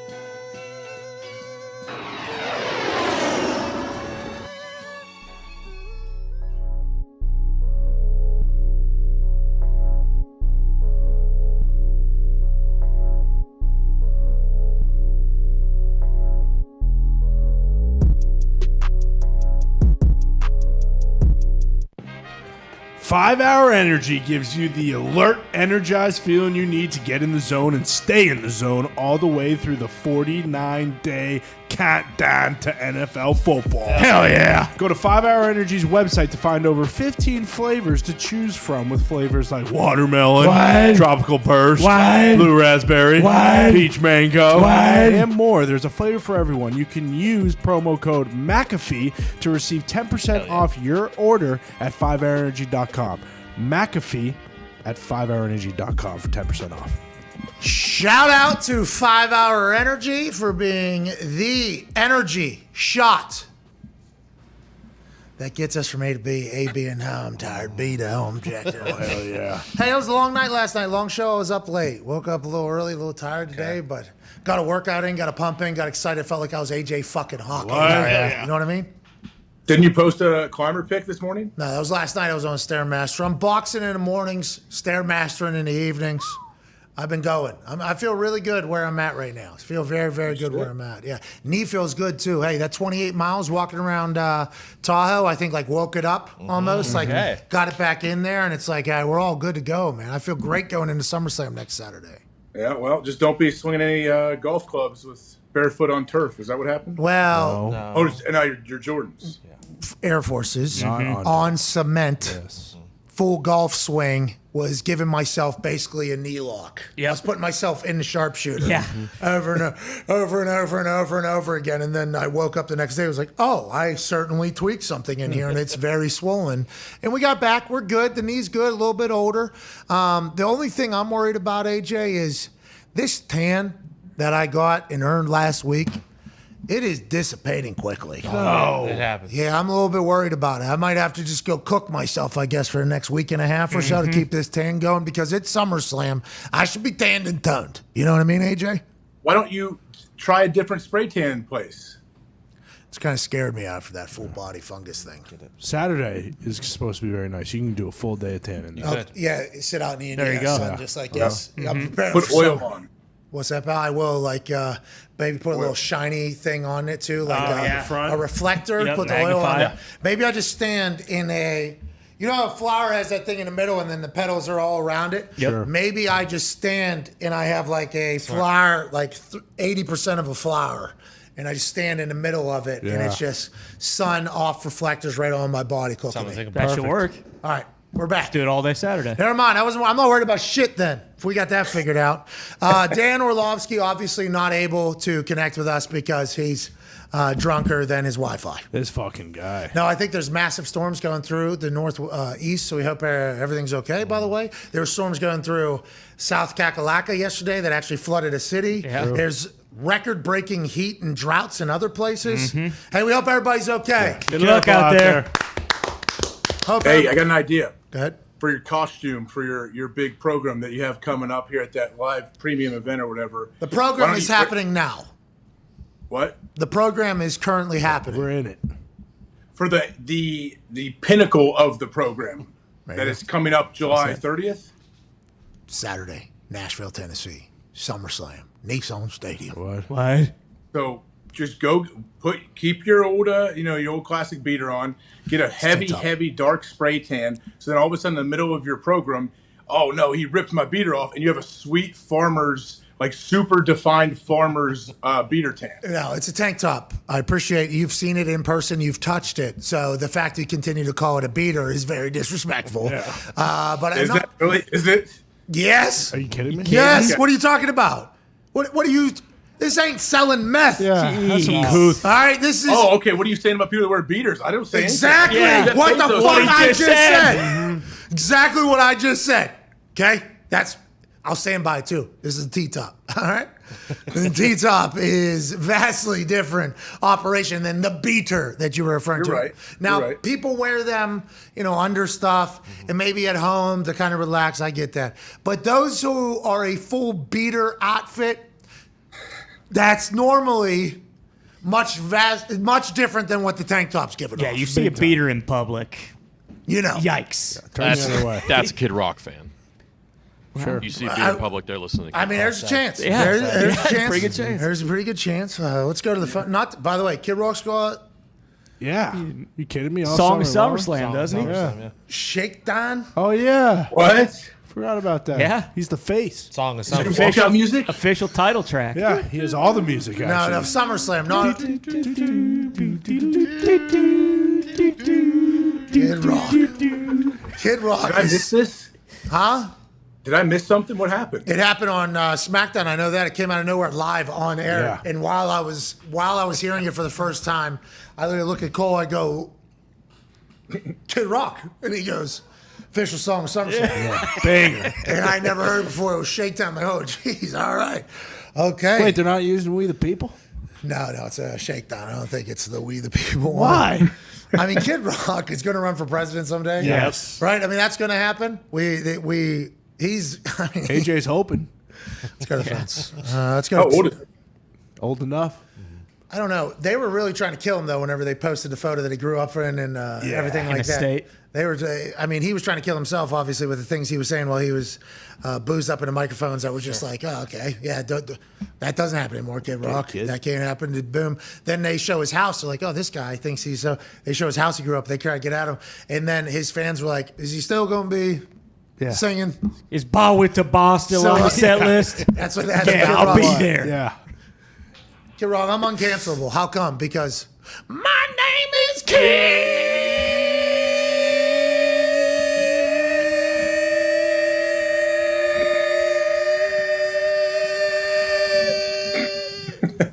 It's Kid Rock.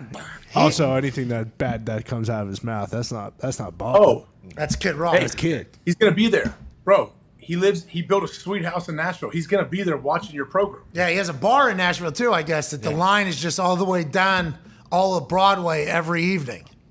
I heard Tom Segura said he went to his house. I listened to him describe it on a podcast. It sounds crazy. Is it like a Cabela's like Tony Stewart had here in Indiana? I think it's a straight party house. It's like 1 or 2 bedrooms, like 50,000 square feet, multiple buildings, gold toilets, gold showers, like crazy. What? Gold showers. He's got music videos to shoot. You think those music videos aren't his life? You're wrong. He said, I'm moving into it. I am moving into my music videos. Yeah, he's got that rocket in his backyard, too. The middle finger one that he sets off in the music video. Fucking Kid Rock. He was TRL there for like 3 Oh, years. yeah. Oh, yeah. In TRL's height, Kid Rock was TRL. So Did he ride a penis rocket or was it a middle finger? somebody's phone. Someone's phone or just beepers went go off. FaceTime? Somebody's phone. Is that you? Call waiting. No. Let's go to the phones. Maybe was I that very Bob? rarely have a ringer on. Is Bob? Was that Bob? Let's go to DJ in New Jersey. DJ, what's going on, pal? Hey, what's going on, Pat and the boys? Hey, just How hanging you out. doing? Hey, keep it moving, DJ. Keep it moving. All right. Colts wide receiver market free agency. Julio Jones pairing up with Matt Ryan or T.Y. Hilton, and then DJ, also do we have a Do we have a confirmation on Aaron Rodgers Tuesdays or which Wednesday? DJ, I'm sorry, I did not hear you. It was somebody just called our FaceTime live. We should probably mute that, I guess, at this point. We thought we were having Orlovsky back. He said about the wide receivers for the Colts, I'm not sure. Chris Ballard has always just said he's intrigued by the young wide receivers that they drafted. Everybody calls Chris Ballard an incredible roster builder. They call him a great drafter. He's saying, hey, if that's what you keep saying, these are the wide receivers I drafted. We've gotten unlucky with injuries. I, as a Colts fan, would like them to, numerous times I've said, hey, wow, fucking Devontae's available. Can we go get Devontae? Can we not do that? Because it feels like that was certainly what was missing last year, but they feel differently. And with Jonathan Taylor, although he didn't win an ESPY, with Jonathan Taylor lost an ESPY last night to a lady, listen, who lives in America, chose to compete for the Chinese Olympic team, did not win, but medaled. Certainly better than the Americans, I guess, in that particular thing. She beat Jonathan Taylor for an ESPY last night, but I think with Jonathan Taylor on the squad and a good offensive line, I'm not sure Ballard's worried about it. He just thinks his young guys will be able to do it. But all indicators have been that T.Y. Hilton will be a Colt. But T.Y. also told us that he thought about retiring, right? Didn't he? Yeah. Last year he thought about retiring, so who knows what's going on there. We haven't really heard much out of the T.Y. Hilton or the Colts camp. Well, who are the young guys he's counting on? Paris Campbell, right? He drafted him, second round? He's been hurt pretty much his whole time there. He's counting on him, I'm guessing, right? He's wearing number 1, too, by the way, so I'd like to see that thing dancing in the end zone. First person to wear number 1 since I have left, so I respect it massively. It's much more thinning on him than it was for me, but he's fast and explosive. He's gotten very unlucky with injuries, right? He had like a knee-to-knee happened, a thumb happened on like an awkward tackle somehow, and these surgeries and rehab have just eaten up his entire career. I mean, there's some guys that just have the injury bug and are so unlucky, and the outside view of them is, fragile guy. It's like maybe he just had like 2 very fucking unlucky events happen, and I think that's what's happened with Paris. So if he's back, he's going to be awesome. They got the Dolan guy. They got Michael Strahan. This dude, baller. If he got hurt last year, he goes. He runs. He goes up and gets it. Every training camp, preseason he's been a part of, and games he's been a part of, people have been like, oh, this is a fucking guy here. And we got 3 massive tight ends. Mo Alley Cox and then 2 young guys, I guess, that are like 6'6", 6'5", fucking big fucking bodies. So Chris is very comfortable and confident. I assume the Colts are as well. We will see if any injuries happen and we don't have weapons. It's going to be the same conversation it's been for the last couple of years. Yeah, I'm sure Chris Ballard's sitting back, hanging out like he's not against signing somebody, but it's got to make sense, I would imagine. Why sign anybody now? It'd be much cheaper when you get closer to camp, probably, if someone's desperate. Got to pay Quentin Nelson, I think. Quentin Nelson's deal is next. He was the first draft pick Chris Ballard made, I think. So that's going to happen. That's going to be a big deal.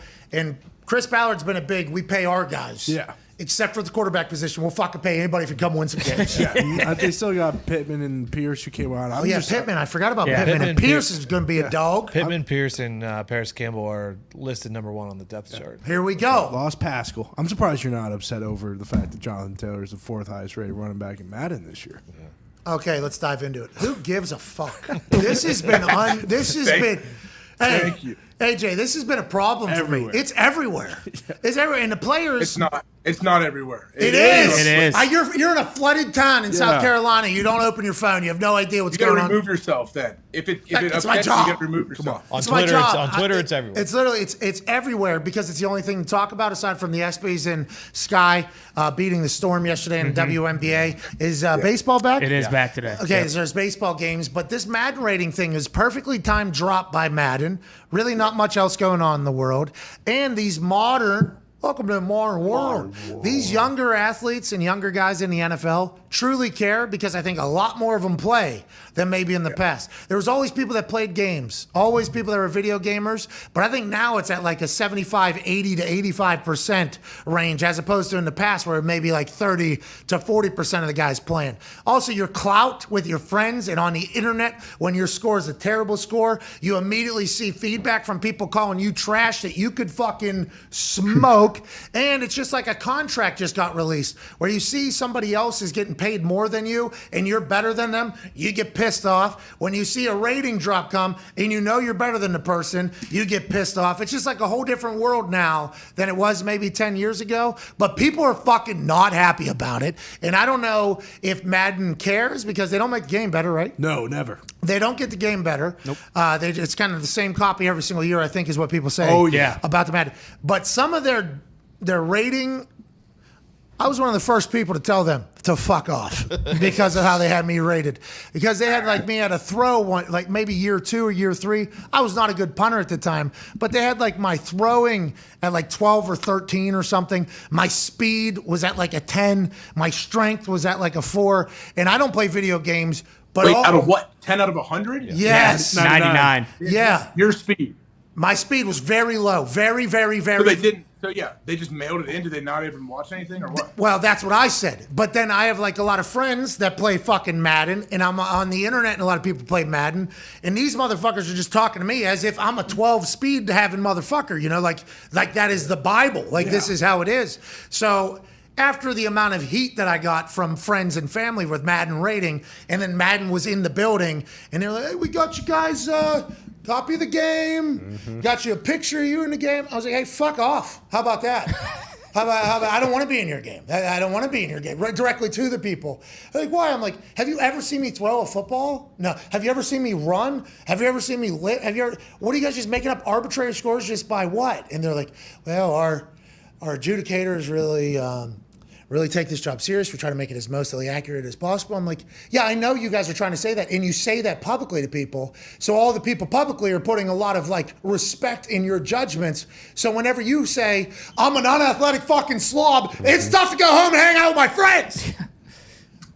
And I get it. It's like, is it similar? I haven't taken one since from them, or a bag. They had a backpack one time. I haven't taken it at all. I can't do it.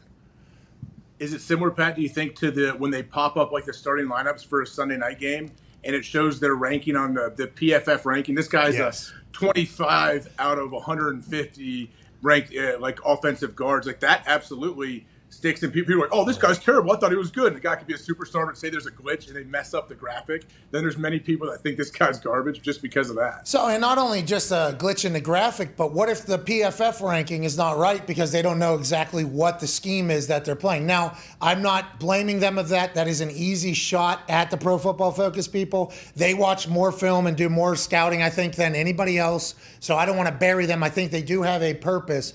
But the overwhelming conversation from people that have played in the NFL about PFF is like, that motherfucker has no idea we're rolling coverage on this particular play. So although maybe in a standard cover 3 or cover 2, that quarter is mine, we weren't doing that this week because we had 2 D linemen hurt. We had this happening. And PFF could never know that, and they're still judging off of that. And I think there's a lot of NFL guys that hate it. So you're damn, I bet you guys get fucking pissed when that thing is. Now, because they get text.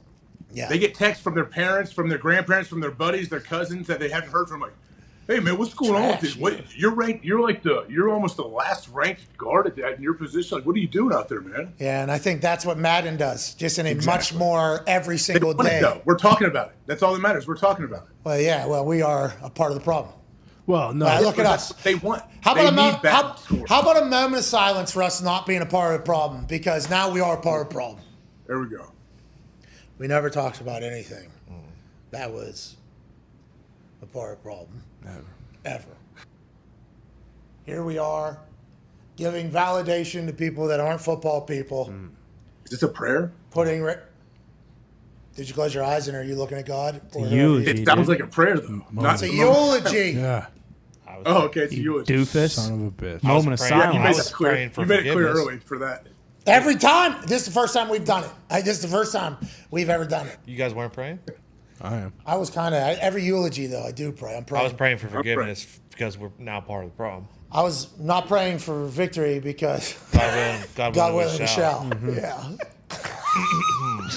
Hell yeah. No, we are part of the problem though, expanding it, but it is a problem when Madden is given the power to put a number on every player in the NFL. I guess that's a part of the deal. We assume that they take that very seriously, and I know like Ocho has been a part of the helping, and they have done that whole thing, but there are some blatant disrespectful numbers it's a problem being when put on It's a guys. problem when Minka's not in the top 10 safeties. It's a problem when Naj is the 16th ranked fucking running back. It's a problem when Myles Garrett is rated way above the defensive player of the year who set the fucking sack record. It's a fucking problem. You think they hate Acrisure over there? Oh, they might. You think they said, we're with Hines. We're fucking out on the Steelers. Pretty Acrisure they do. Yeah, well, I'm Acrisure it is a problem. Uh-huh. What, is that going to be a segment? What are we accurate of with the Pittsburgh Steelers? I hope it is. Let's fucking shed some light on a beautiful number one insurance company that is helped by AI. They're taking orders from fucking AIs. No, they're using AI to fucking be the best Did company. they hire in the that guy? fucking world. Who's Sweet Blake? Yeah. Bring Lambda in to Acrisure. What if you had to negotiate with Lambda to get out of Google and come work for Acrisure? Lambda would be like, I fucking know how much money you have in your bank account. It'd be tough. So I'm going to need about 25-60% of that. The Madden ratings caused quite a conversation because there's nothing else to talk about, but you could see how humans would react whenever it's really the first time you're being judged directly against your peers, and it's getting publicly stated to everybody. You know, that's a big deal. I get it. It's annoying because what the player has to deal with from his outside people, his buddies, his friends, like the player knows, Kids. like, all right, man, well, good, whether they rank me good or bad, like whatever. But it's like, hey, your little turd buddy that you don't like is chirping at you. Yep. Hour 3 on the other side of this 6-minute break. Got it. Nice. Nailed it. You did great. You could feel it. I don't have a clock. I don't have a clock here. So. You could feel it though. Yeah, I saw body it. clock. I was listening to your cadence. I felt your posture. Oh, I should have done. That's what I'll start doing, like a countdown with my body going for it. But yeah, the comments that I used to get from all my friends would love to run a fake, you know, but you literally can't run or throw. So sorry about it. And AJ gets it because they were making him slow as dirt. He was horrendous in coverage. I used to have to bench his ass when I'd play. Say, hey, this guy's a liability on the field. I can't have him out there. Yeah, well, it doesn't help when the D coordinator benches him whenever you're playing against Michael Vick. Exactly. Some guy said that actually. Some guy at this place down here the other day. He's like, "Hey man, I thought they didn't give you enough credit in Madden." I was like, "All right, bud. I never knew my scores, but I appreciate you." See, so I appreciate the fact that you were able to keep the news clippings out. But that is how people judge players. That's how Pro Bowl votes happen. Pro Bowl votes happen. I get it. I think it's like anything else though. You could be pissed off for 90 seconds and then move on with your day. I think my speech to the Madden guy probably 90. I'm a little long-winded. Everybody knows that. 3.5-hour show every day. Probably 120 seconds or so. Just went through a couple different situations that I had received with my friends telling me how much of a slob and unathletic I was. Come on. You know? And then I should have brought in like evidence. Like, hey, here's me hang cleaning 345 pounds. Okay, is that strong or not? You tell, how much can you? What's your score? Is your score above a 10? I assume. Okay, here's me throwing a ball 60 yards on a dot. Okay, is that normal or is that? Here's me fucking bait and tackle somebody on a sideline running a fucking 4.5. Is that better than a 12 speed? You fucking... Well, I wasn't the one that did the judgments. I will. I'm so sorry. I should have done that. That's how I felt, though, going in there. Vinatieri, I think, told me, like, hey, the Madden people are in there. And I was like, oh, here we go. Yes. It kind of came out of nowhere. I'm like, well, I'm not just going to let this thing. This ain't going to... I was not... But if you're yelling at that person, isn't that like yelling at if someone's flying Delta and they're yelling at the gate agent for the plane being delayed? Are you yelling at the wrong person? Yeah. Well, I just hope that Delta is a much larger company than Madden is, and that motherfucker will actually relay the message to the sons of bitches that need to hear it. That's what I was Wait, thinking. is that EA Sports? Exactly. Now we know why. Yeah, take it up with the Crown Prince. Yeah. If you really want to change, tread lightly when you do, though. Unfortunately. By the way, they upped my score. I was like the highest.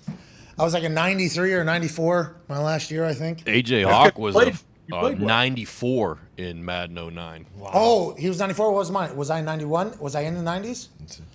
God, this is going to stink. You're going to be 1 point above me. It's going to be like Kyler's contract. I do know your gold cards, both of you, for Ultimate Team are when it's like the Hall of Fame version of them, you're like a 99. I was a 95? Look at you. In 16. Is that the year that you retired? Yeah. Yeah, they were. By the way, my relationship with them did grow mightily with Madden. Hecker was 93. He was number 2. Nice. Wow. Not 95 though. Hecker's a good guy. I wish I had. We should argue about who deserves to have a 99. That's fun. Well, that's the Myles Garrett, T.J. Watt conversation. That's right. Yeah, they're releasing So the wait, 99 club. Miles is TJ doesn't have a 99? No. 92 or something. 96, yeah. Yeah, 96. 3 sorry. whole points. Not 92. Miles Garrett, 99, though. Mm-hmm. How'd that happen? Just because? Because he dunked a ball in a fucking preseason basketball game or something. Sucks. That is true. Hey, I'm not saying Myles Garrett is not. He's a 99. T.J. Watt, 99, 21, 90. You know, like, that's why I can never do the job. And maybe we should pay them a little bit of respect over there in Madden. If it helps, though, Cooper Kupp didn't even get a 99. You got 98. Devontae at 99.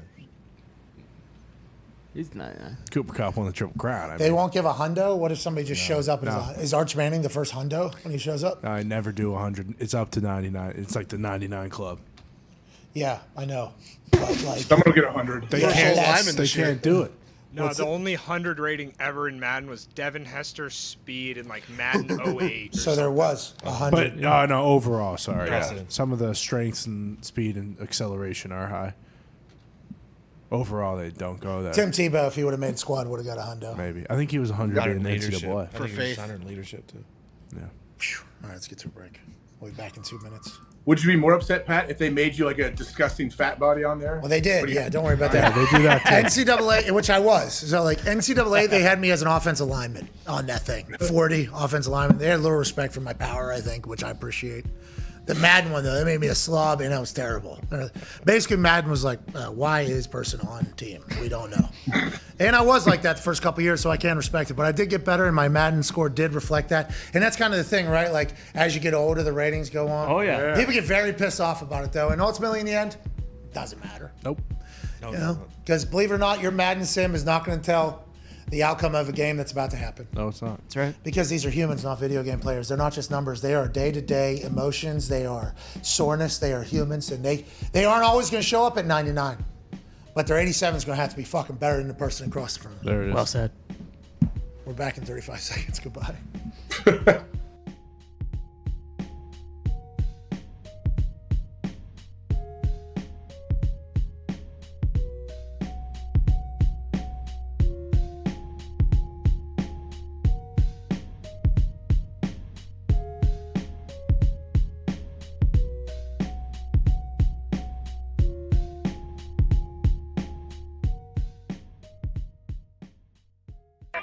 The Pat McAfee Show. There'll be no rules for our guests, for us, for the things we could talk about. Speaking his mind I've never had a problem expressing my opinions or my thoughts or anything like that. while being relatable. I haven't had that manufactured fake-ass celebrity that a lot of people have whenever they go on those big networks. I've had a chance to really build my crew, build my following, build my audience. And ridiculous. What am I supposed to do? So I'm supposed to look at something that I can definitely afford and say, nah. Is that what I'm supposed to do? The Pat What the fuck are McAfee you Show doing? starts in 3, 2, 1. Hey, welcome back to that show, Hour 3 on this Thursday, July 21st, 2022, the day Kyler Murray got paid. We're back. That's right. That a baby AJ right on time, live from a state that just flooded yesterday. He's a college football national champion, a Super Bowl champion. He's an 8K today. He looks fantastic. The face of Ohio, not in Ohio, AJ Hawk. The top. Yeah. There you go. Baby AJ. Nice job, AJ. Hey, baby AJ, a man who drives a golf ball 400 yards. Dan Orlovsky was about to compliment you on that, by the way. Did you hear that as his terrible service was kind of breaking up? No, where did you see me hit a golf ball? All right.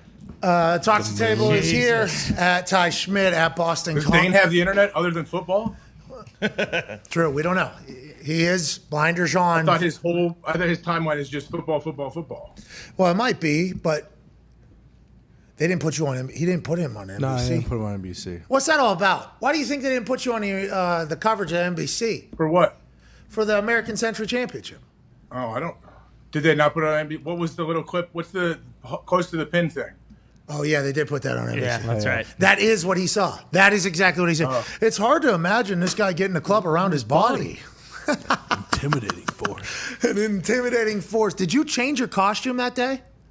No, that was Friday. That's what I wore the whole day. You looked awesome. Yeah, the shades, I think, though, were a touch because you never wore those during any of the 3 rounds we played. I can't golf with sunglasses. I don't Yeah, know. me neither. Oh, really? I need to see that thing. My fault. I can't drive with them. They definitely fly off my face if I try to drive with them. I was hitting a wedge there. Yeah, because you're so violent. Wedge 160? 163 was the. Yeah, what was 17? Is it 163? Yeah. Wedge. It was different that day. No. Is that P, S, attack? Which one? It's 54. It's a sandwich. Sandwich 56, I think, right? Or is it 54, Mine 56? was, all I have is was 54. 60. I don't have anything else.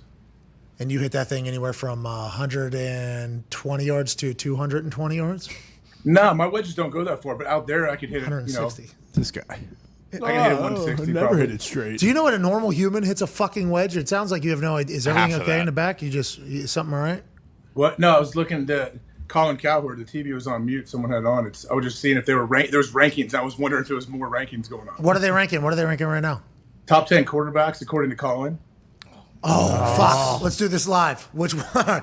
Where are they right now? What number and who is it? Well, they had the top 10 out there. You guys know the top 10, I assume. Do we? Do we? Go ahead. No. Okay, number 1, Patty Mahomes. Hey, that baby Patrick, congratulations. Patrick. Now, Chris Sims is on the screen, so I can't see the list, but I know number 2. I don't even remember number 2 now. I don't know. That's all we got. What's this all about? Come on, AJ. Chris Sims. Now they're talking to Chris Sims. They took the list off. So, is that Chris Sims' list or Colin Cowherd's list? It says according to Colin, but I think he's interviewing Chris, so he's throwing to him. Can we talk about Chris Sims real quick? Son of Phil Sims, former quarterback for the Bucks and some other teams, backup quarterback. Yep. Used to be with Bleacher Report. Now he's with NBC, Football Night in America. He called us doofuses or clowns or goofball, something like Bugle that Boys? at one point. So we had I don't think he said Bugle Boys. Somebody fake else Vince did. McMahon. But he said something, and we had a fake, beef with him for about a week and a half, 2 weeks. But other than that, I think when he does quarterback rankings, the common conversation around media when Chris Sims releases his quarterback rankings is everybody talking about how accurate he normally is with his quarterback rankings. I think he's got a couple wrong. I don't think he liked Josh Rosen at all. I think there's like a couple that he is, but I think Chris Sims' ranking of quarterbacks is one that people actually take pretty serious. Zito has the list here. Is this Chris Sims' list or Colin Cowherd's? Oh, this is Colin's list. Okay, perfect. Colin Cowherd's top 10. Patrick Mahomes, number 1. Josh Allen, number 2. He's a lot of people's favorite for the MVP, Josh Allen, because he hasn't won. And the Buffalo Bills have an axe to grind with how the season ended last year. Yeah. Tom Brady, number 3 quarterback in the NFL. Number 4, Aaron Rodgers. Let's ride to number 5, Russell Wilson. Whoa. Matthew Stafford at 6. Joe Burrow at 7. Herbert at 8. Kyler Murray, 9. Derek Carr at 10. So he was trying to indicate where he thought Kyler was after the Kyler deal was announced of him getting $230.5 million total contract with $160 million guaranteed of that. There is reports coming out now from Pro Football Talks, Mike Florio, that the owner not having enough money to guarantee more money, which is what we started chatting about with potentially Haslam doing to the Bengals who have Burrow and Bisciotti who has Lamar Jackson. He's basically saying that the owners for the Cardinals, the Bidwell family, might not have had enough money to put into escrow that you have to hold whenever you guarantee a deal. So when Deshaun Watson got $230 million guaranteed, I forget how much, maybe whatever it was the first year, the rest of the money has to go in. It has to be cash, has to be liquid, have to have it so that Deshaun knows he's getting it, the NFL knows you're giving it, and there's no fuckery. Now, I believe they still invest that money, and it's still making money, and they're getting points off of that money, but it has to go into escrow. So this is why the richer owners have an absolute advantage in a cash over cap where you can sign, a signing deal can be huge and you can prorate that over the entirety of the contract so that your salary cap hit each year is much less than what it could be in the old school traditional way of setting up a contract. Florio's saying that maybe that was a part of this whole thing, and maybe it was, and it goes even more so to our point that, go back to Colin Cowherd's top 10 there. So if you go off of Colin Cowherd's top 10, which is pretty similar to a lot of people's top 10, you got Kyler at 9, Burrow above him, Herbert above him. He doesn't have Lamar Jackson on there, but Lamar Jackson up for a deal. How will the guaranteed cash flow thing come into play with these next contracts for these quarterbacks? And will it result in players having to leave teams to go hunt actual cash from the richest owners in the NFL, AJ? I mean, it could. If a guy like Joe Burrow wanted to, he could be a guy that does that, right? The Bengals, we know there's no chance they have $200 million to sit in escrow. The Bengals are their squad. That's their business. I don't know. Maybe they could find a way to get creative and hold that money, but I don't see it happening with a guy like Joe Burrow, but that's the kind of guy that could do it. But you have to play out your whole contract. Franchise tag twice. Yeah. Franchise, bet on yourself, and then go hit the free market, which – it's tough to do. It is very tough to do when it comes to health, when it comes to betting on the future of the team. How will you play? And can you turn down $100 million guaranteed, knowing that if you play for a couple more years on a franchise tag, there's a chance you get 300, 350 guaranteed somewhere. That's a massive decision. If Joey Burrow is looking around and he has changed his style of play, right? He has changed his style of play over the first couple years of his career. Let's assume he's going to continue to not want to get killed every game. And they're stacking up the offensive line. Joey sees Tom playing until he's 40, whatever. Sees Aaron playing until whatever. Sees all these guys playing a long, long time. It's like Joe Burrow is able to break down defenses. The money's only going to go up. Do you bet on yourself and say a guaranteed contract of $350, $4 million whenever he's up after 2 franchise tags? Or do you do, hey, I'm an Ohio kid. This has been Cincinnati. That's what the Bengals are going to hope for, right? That's what they're going to hope for in this whole thing. They got to be laying the groundwork for that already, don't you think? With Joe's agent and the Bengals, like, hey, yeah, I know it's not right now today, but let's just get creative and start thinking about what we're going to do with Joe when it is time for him to sign his deal. Yeah, I don't think you're able to give up a percentage of the team due to their salary cap stuff. No. And Joe, sorry, go. Like the franchise tag all of a sudden is becoming a lot more appealing too. Like that just adds to the franchise tag getting that much higher. So Aaron's 50. Kyler 46.1. Yep. Deshaun 46. Yeah. What are the next two? Stafford probably? Yeah, or Josh Allen. Mahomes this year, isn't he like this is like the first year of that contract where he's actually getting a lot of money? The franchise tag is not top 5 of worth, it's top 5 of salary. Yeah. Salary, I think. It's not annual worth. I think it's actual salary. That's why the bonuses are not involved in the franchise tag. So this might actually fuck the franchise tag. Making it lower? Yeah, Deshaun Watson's making $1 million this year. Yeah. Kyler Murray's about to make $1 million this year. Might actually fuck the cap hit for this year. Tannehill's 38. Mahomes is 35. Cousins is 31. Goff is 31. Something else just fell in a flooded city of A.J. Hawk sitting there off his desk probably. It is a nightmare. And that thing he drinks every day, ass. Yeah. Really? You hear me? Tastes like inside. It is ass, that thing. Okay. Why it? did you ask me? Then why did you come back to it like 7 times? 3 times, and it's because I was way too high and I was trying to get a little energy. And I was told that. And every time I took a sip out of it, I just assumed he didn't dilute it enough. Like, oh, he just put too much powder in this thing. Maybe. Yeah, normally I have ice. Normally there's ice and everything, but out there, we're just winging it. I'm very impressed that you care about your body enough to drink that all day, every day, though. That thing does not taste good at all. I drink because it tastes good. I drink because I told you when I was out there, I need like a change. That was it tasted different out there, but it's a change up. Especially when you're smoking cigars, you need something every once in a while, a little sweet every once in a while to mix it up. Oh, okay, I got it. So maybe I need to just beat down my mouth a little bit with some cigar taste, and then I would want that. I would imagine you'd have a similar thing though with the dope. No, the dope tastes like lemons, like it's all that stuff. It's good. It's the good stuff. Especially out there at altitude. Oh yeah. Delicious. It was awesome. Anyway, so it's the top 5 salaries of the position that you're in average, and then that becomes the franchise tag. So it's still a lot of fucking money. Let's not get crazy. And then it bumps up, 20% or 25% for year 2, I think? Okay, so if it's salary, average salary, Aaron's at 50, Kyler's 46, Deshaun 46. No, Mahomes that's 45. average. That's not salary, right? It says average salary. Really? Aaron's getting $50 million as a contract this year? Salary contract? Average salary. That's a salary cap hit? Is $50 million? No, 28. Yeah. Is a salary cap hit. Yeah, I think that involves the signing bonus, and that's just the average of the entirety of the thing. I think. I might be wrong. Spotrac might have already updated the franchise tags if that deal affects it at all too. I got franchise tagged. I was not necessarily pumped about it, but I'm getting millionaire, so fucking sign it. Here we go. Give me that thing. Might as well. Right there. No bonus. Guaranteed. What's that, pal? Guaranteed money. Yeah, it's guaranteed cash. I was young. I was dumb. But it leaves out all the bonus money that people sign for. It's just strictly off salary. I think unless they change it since I got franchise tagged. So like kickers will sign with like signing bonuses and like a guaranteed money. It's like, yeah, well, the signing bonus doesn't matter. He's actually making $1.5 million this year. It's like, what the fuck? No, he's making $6 million. Yeah. I'm better than that guy. I'm fucking better than that guy. What are we talking about? I'm not doing it. You are. It is guaranteed money. All right, fuck it. You're right. Where's the pen? I'm going to Canada to celebrate with Nick. That was a great time. Let's talk about some more news. Kyle Rudolph has signed a 1-year deal with the Buccaneers. A Minnesota legend. He was at SmackDown in Minnesota. There was a Rudolph chant. from the crowd.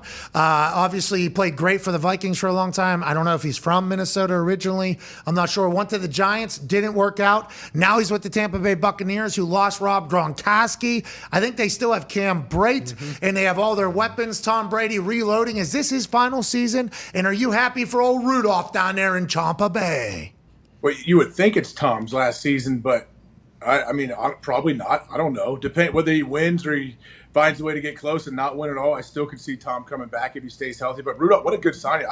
I'm learning of this for the first time. I think it's awesome. First off, I'm a fan of Rudolph and how he plays. Us as well. A giant freak athlete, though. For people that don't know, I've never seen this guy or played against him. I played against him. Like, what is he? 6'6", maybe? Big guy, great tats. Super jacked, super smart, very athletic, great feet, great hand. Yeah. Perfect signing for Tim, but why not? I mean, I love it for him. I hope he can go there and get a ring. And I'm not. He'll be splitting reps, right? So that's probably even better for him at this stage of career. Enjoy himself, and if he gets a ring, let's fucking go, Rudolph. Yeah, they still got Cameron Braid, who kind of is more so the receiving tight end, you'd assume now, with Kyle Rudolph kind of being like a road grader because he's unbelievable in the run game too. I think. Red Zone too. Yeah, Rudolph. Yeah, well, they'll use him. They're going to try to Gronk, right? They're going to try to figure out. Not that Rudolph could be Gronk. I'm not saying that. That'd be rude to both parties, I think. But that makes me believe that Gronk is done, though. See, I was just going to say, like, that doesn't necessarily mean that the door's closed on that. Do you think it is? Like, I mean, just because they get him right now, who's to say that week 13 or whatever, they're not just like, fuck it, let's bring Gronk back, too. How about everybody around Gronk saying he's coming back, by the way? What's that all about? What's that all about, you think? What if Gronk went to Green Bay? How sweet would that be? If he came to Indianapolis, how fucking awesome would that be? I mean, I could see him going to Buffalo before any of those places. No, Buffalo kicked him out. Remember, he had to be a graduate from a Western Pennsylvania high school. That's right. So Buffalo said, "We don't even want you here. Go to Pittsburgh, pal." And he did. So why not? You know, why not? Why not never go to Buffalo? Hey, I agree. God, could you imagine him going to Buffalo? Josh Allen gets hit. Oh my! Dawson Knox. Yeah, him and Noxie. And OJ Howard now. He said Tom Brady's his quarterback in one interview, and then he said, "Who's another guy? Maybe that Joe Burrow guy. I like that Joe Burrow guy in Cincinnati." But I think Josh Allen is somebody he would also go. The whole family up there in Buffalo saying, "Come on, Gronk, come on, help us out." Bills Mafia. Oh, they would lose their shit if Rob Gronkowski was a Buffalo Bill. Yeah. And he plays well in the cold, even though he might not want to anymore. Sure. But I think we should take Gronk at his word. He doesn't want to play anymore. You know? Like that's also my biggest thing that Gronk going back to Buffalo, Gronk would finally see a player pick up one of the Bildos and spike it after he scores a touchdown. That'd be Gronk awesome. would acknowledge the Bildo out there. Definitely. He'd probably punt a few back and then he'd spike one maybe. Yeah, maybe he has two of them. And he just like he's like throwing them like grenades. You know what I mean? Like, throwing them back. Why is he shaking him so hard? Well, because he's not meaning to. Yeah, they are shaking his arm because although it's like a bow flex. Exactly. Yeah. Some of those Bildos are like a bow flex. You know the one Randy Johnson trained with when he took the bird's head off. Yep. Those things come down there and it's like you never know where the armadillo's headed and it's like bam, bam, bam, bam, bam. And Gronk's like, get this out of here. I gotta block somebody. And then I'm happy the COVID Bildo is no longer a worry of any of ours. Let's have a moment of silence for the time in which we had to worry about what do COVID. you mean Joe Biden got COVID? Is not a thing? I don't think he got it from a Not from getting hit in the face with a Bildo. Yeah, Hopefully. I don't think it was from like touchdown. How many documented cases came from a Bildo to the face? Too many. Well, we were just the ones. We were really the only ones looking out for it, thinking that it could be a problem because if the Bildo. Remember, at one point it was on cardboard boxes. Yep. Like you couldn't look at each other. COVID would go. So we just assumed the next step was if a Bildo gets shot into the field up there, that is obviously called something stadium. New Era. Mafia's New Era. Jovi Bills Mafia home. New Era's field. That gets in there and a player accidentally grabs Bildo because they don't want to roll their ankle on Ball's part of it.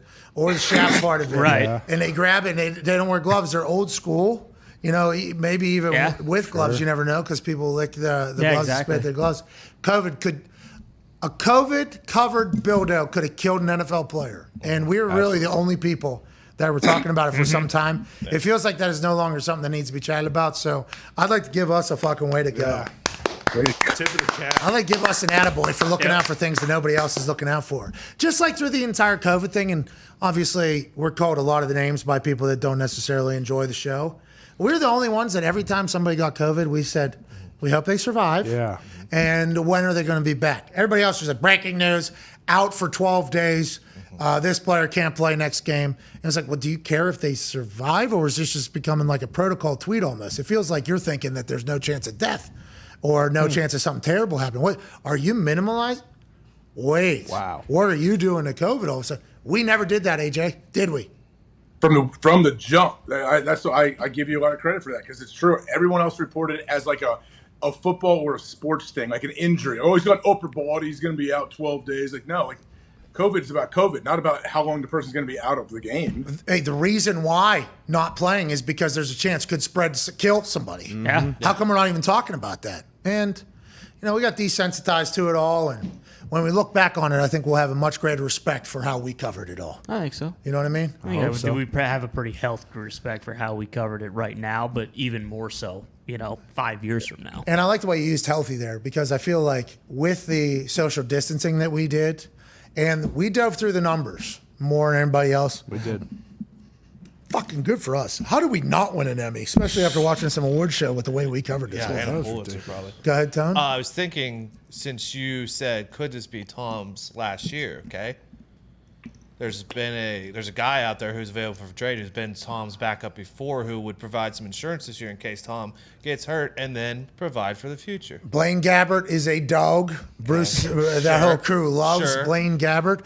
But maybe Jimmy G to Tampa Bay is what Diggs wants to pivot into a conversation for, because the San Francisco 49ers and Jimmy G's representation have formally re-announced a situation that we thought has been happening for some time that maybe just cooled off. He can seek a trade partner. We started putting up some fairy tale trades that could take place. What if the Giants traded for Jimmy G and traded Daniel Jones over to the Niners? There'd be no issue with the locker room expecting Daniel Jones to start over Trey Lance. You have a good backup that isn't anywhere near as expensive as Jimmy G, and you got Trey Lance, the locker room, and the team. Maybe the Panthers, they'll spend $45 million in quarterback contracts. Maybe Jimmy G could be the guy for him. There's a lot of different Cleveland Browns. Maybe they make a play.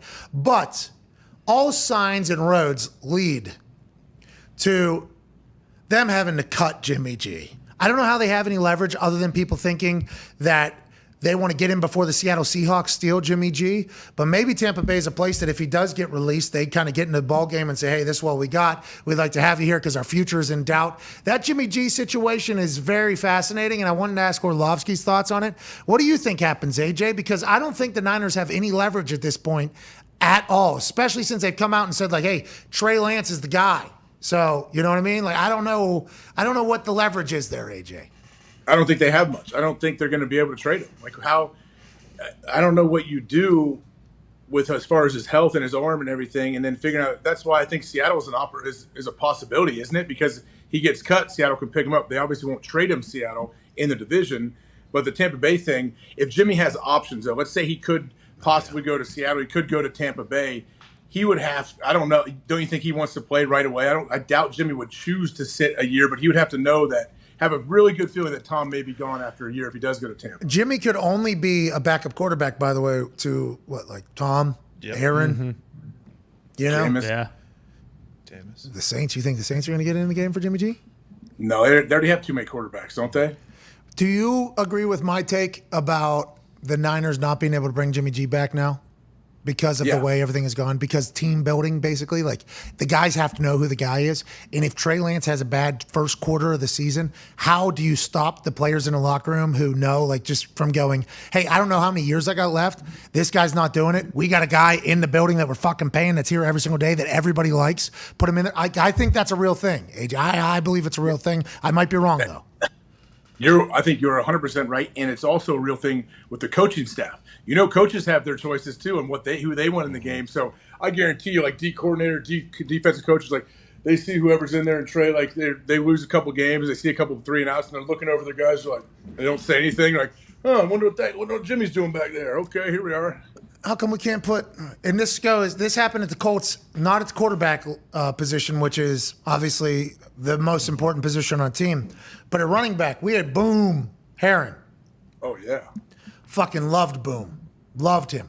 We had, I forget who else. We had another running back that I'm forgetting. Boom's such a fun, positive dude, too, man. Awesome. I like Boom a lot. I fucking love Boom. Still love Boom. Hard head. Very hard hit. Too. We traded for Trent Richardson. That was crazy. That whole situation. Yeah. Nuts. I'd say first rounder. We trade for him. Our team was good too, and Boom was moving. Like he's special teams and like making great plays for our offense. Trade for Trent Richardson and 1 overall. So we all kind of understand what that means. Boom understood what that meant. But then like 4, 5, 6, 7 games go by and there isn't much like happening because he's getting dropped into a new playbook, whatever the reasoning is.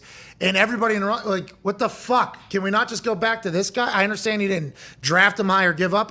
Like that happens. That happens at every position. It happening at the quarterback position would divide an entire squad, I think. It would divide an entire team. And I know John Lynch knows that too, right? Mm-hmm. And Shanahan, they know that. They know that, but also I guess if we do see Jimmy G go back there for some reason, they're the only ones that have been there every day, and they know that those guys have the personalities to possibly handle it too. True. That's going to be tough, though, for a human. Just any human in the building. Equipment manager, athletic trainer, chef. Like, no way.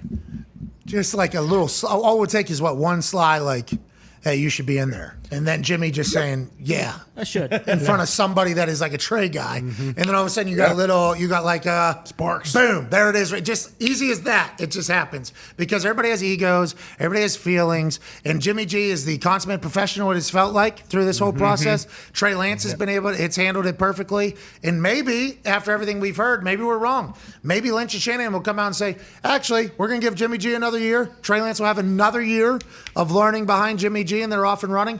I don't think they'll be able to just switch. Hey, Trey Lance is now the starter. Jimmy G is getting paid more, has much longer, better resume, is going to be sitting behind him in a locker room that he has already had to win over as a starter in the past. I just don't know how you pull it off.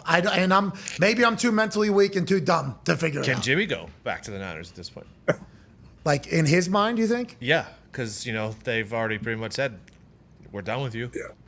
I doubt he wants to. Like Kittle has come out, and Kittle's a huge Jimmy G guy, but Kittle has come out and said, like, one, he has shades of, Josh Allen and stuff, but two, also the only way you can find out is if he actually plays the goddamn game. Like, it's a fascinating situation with $24.2 million out there.